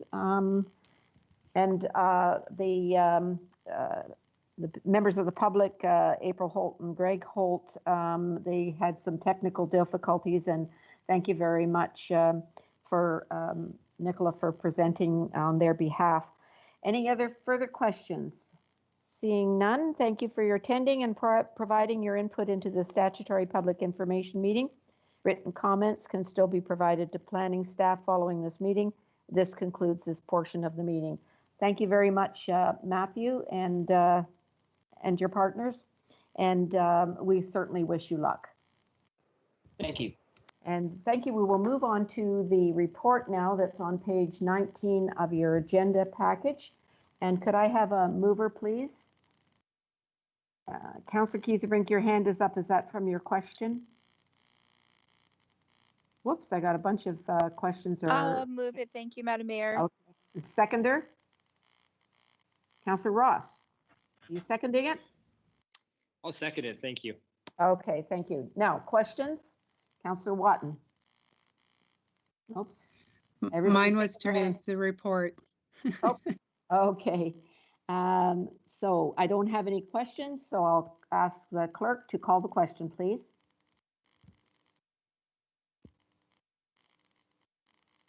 Voting is open, Madam Mayor.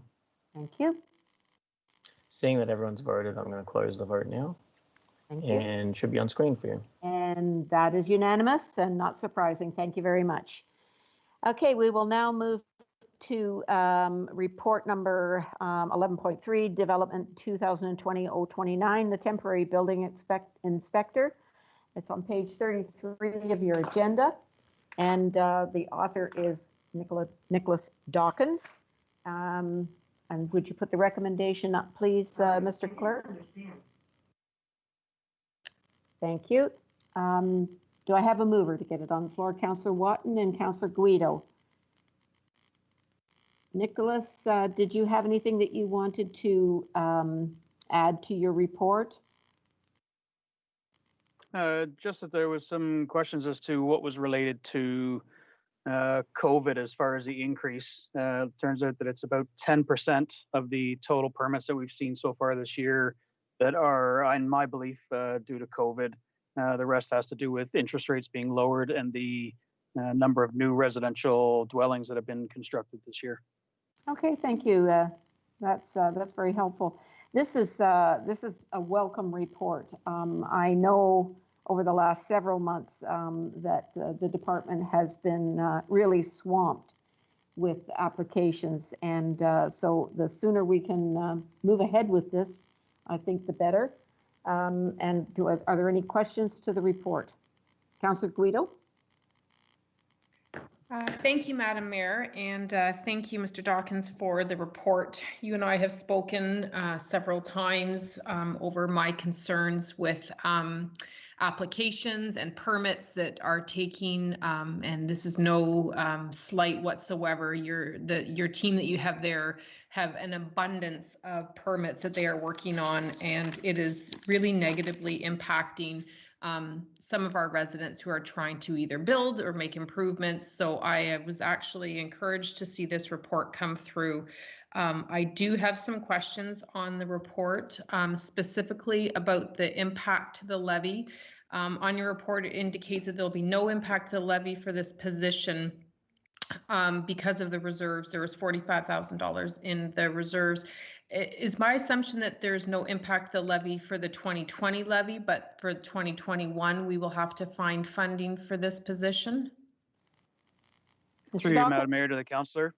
No, with the excess revenue that we have seen coming in this year, we're anticipated to have about 200,000 put into the reserve, which would cover the position for the next 2 years. Perfect, thank you. I have no further questions on this report other than, again, a thank you to your staff for working on all of these applications. There are letters that are being sent from realtors in regarding permits that haven't been closed since 1990s, 1980s. Our hope is that if this passes, that we can start to see a quicker turnaround time for some of those permits, and that your staff and their overtime will certainly be decreased. So thank you very much for the report. Thank you, Councillor Guido. Councillor Watton? You need to Thank you, unmute. Madam Mayor. And thank you, Madam Mayor. I just wanted to echo Councillor Guido's comments, and also thank Nicholas for the report. I too have heard many concerns cited with the length of time it takes to get permits and so on, and seeing the numbers that have been presented within this report on the number of applications and so on and so forth. I can truly appreciate why it's taking so long, but it also speaks to this council or this committee on why we really need to move this forward.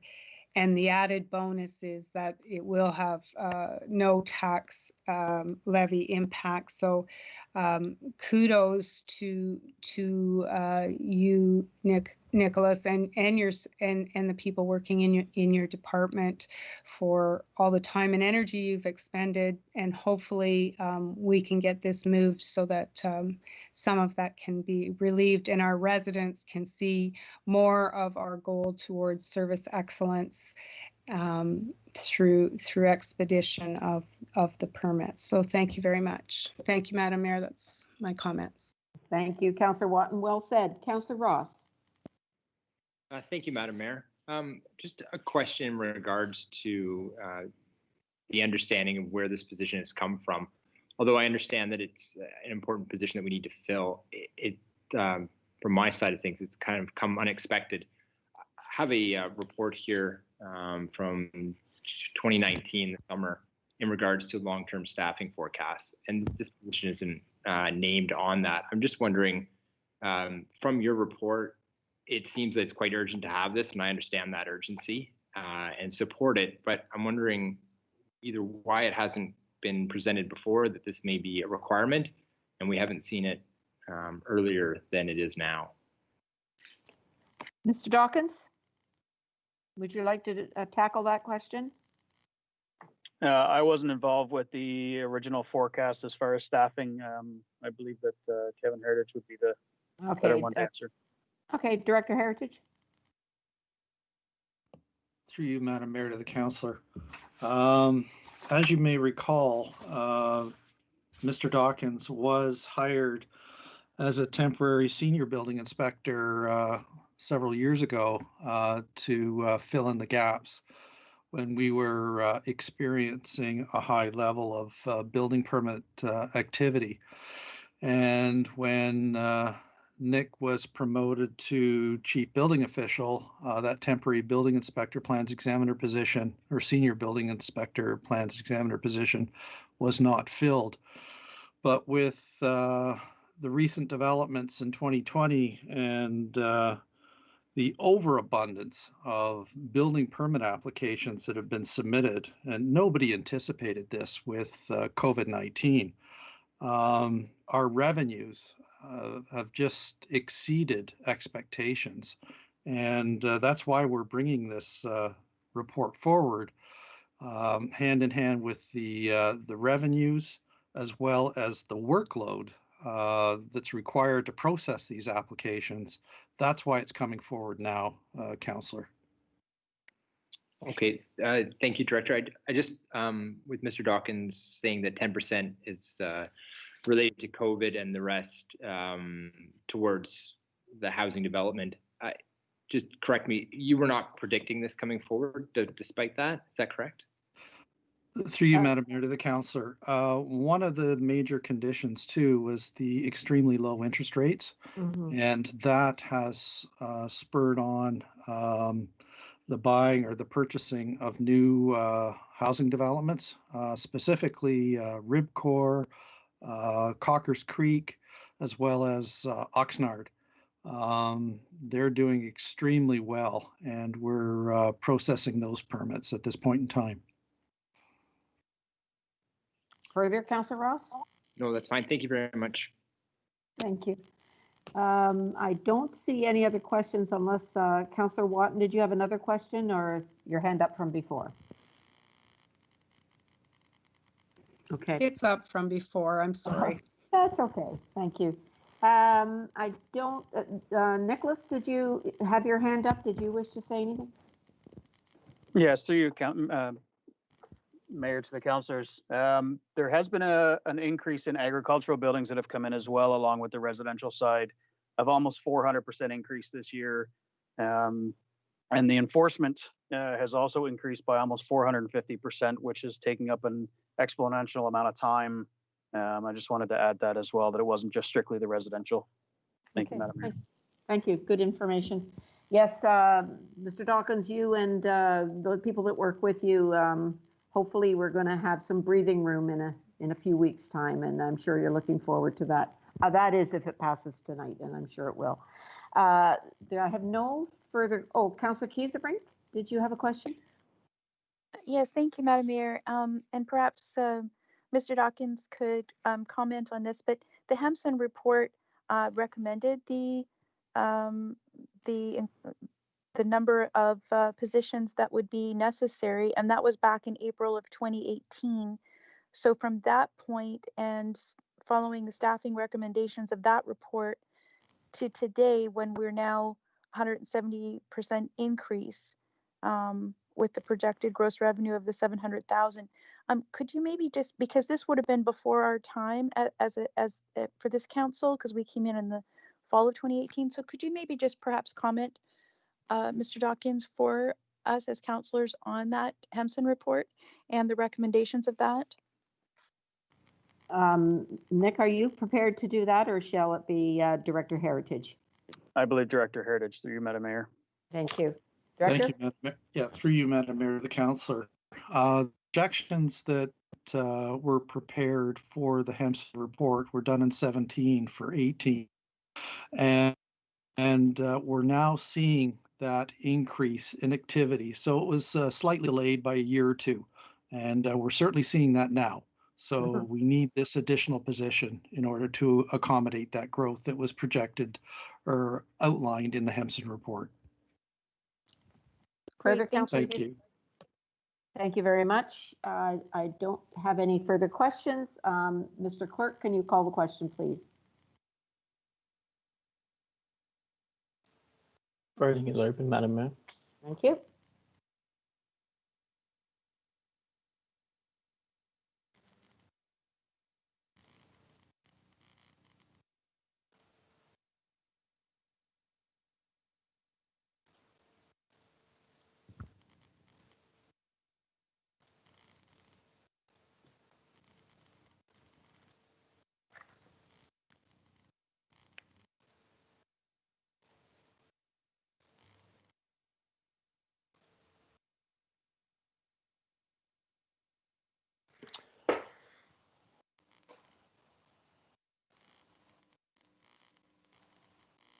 Sorry, Madam Mayor, I'm having some technical issues here. Okay. You want me to call the councillors individually? Please. Okay. Councillor McDougall? Councillor McDougall, your vote, please. In favor? Thank you. Councillor Guido? In favor. Councillor Ross? In favor? Councillor Watton? In favor.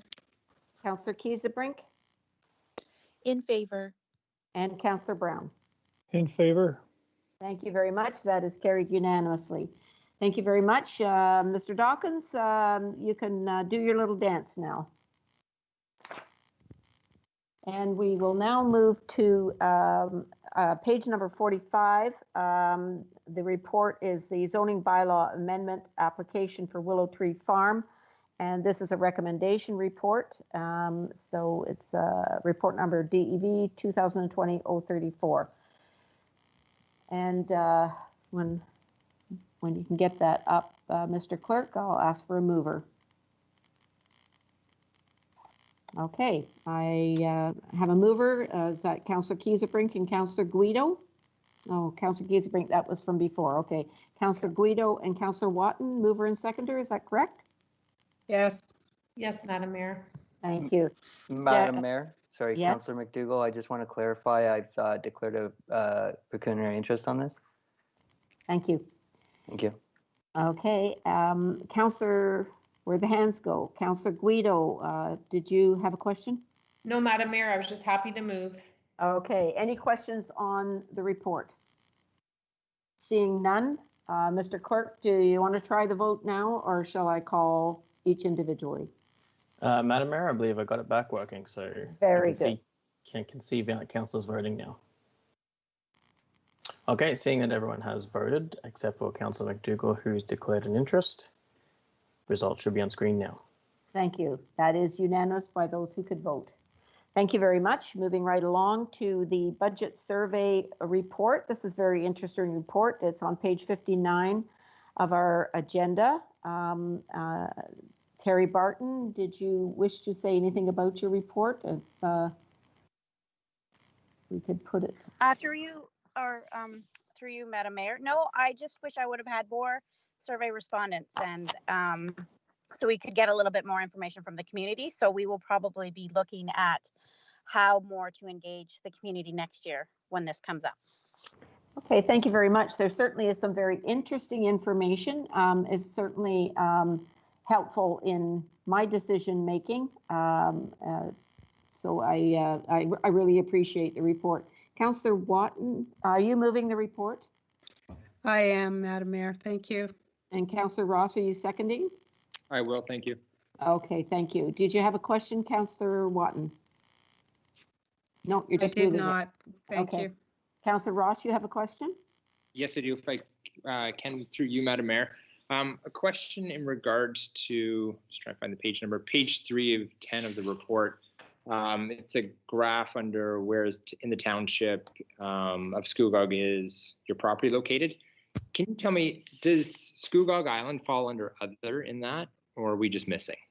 No.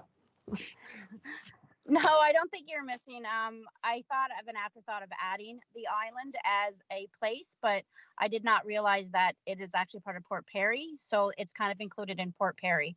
The other ones, the other category could be if that's what they were, I guess, thinking that's what it was. I can't tell because it was anonymous. So I'd have to go into administration and get the bang table people to give me the information of where they actually came from the registers.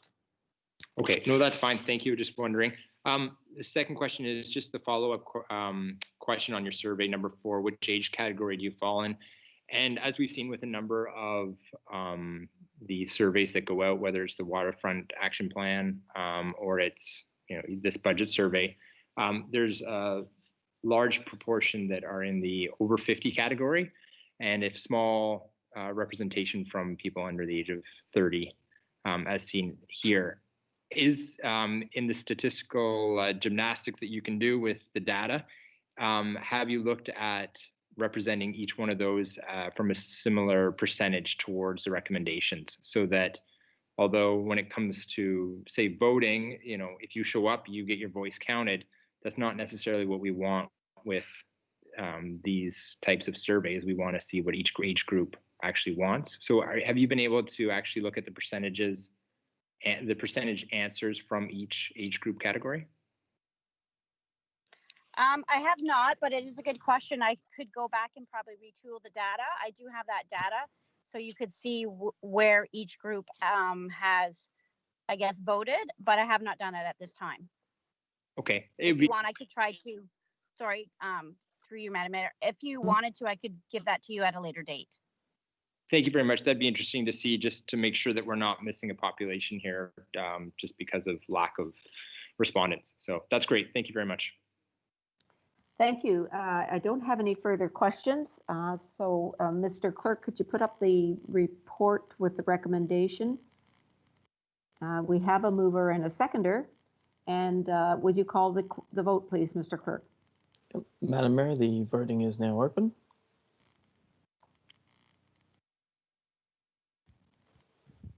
And seeing that everyone has voted, I'm going to close the vote now and should be on screen for you.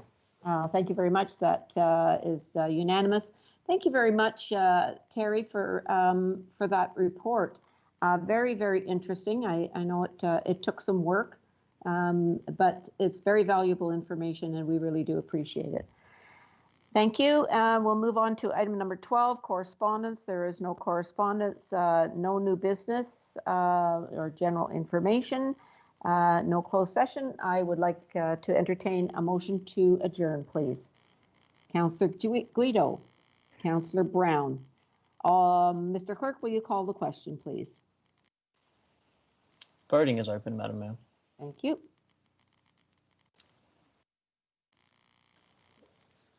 Seeing that everyone has voted, I'm closing the vote now. And thank you. That is unanimous and not surprising. So thank you very much, Council. Thank you, staff, and all those people that participated in the public meetings tonight. I wish you all a good evening. Good night, everyone. Thank you, Madam Mayor. Good night.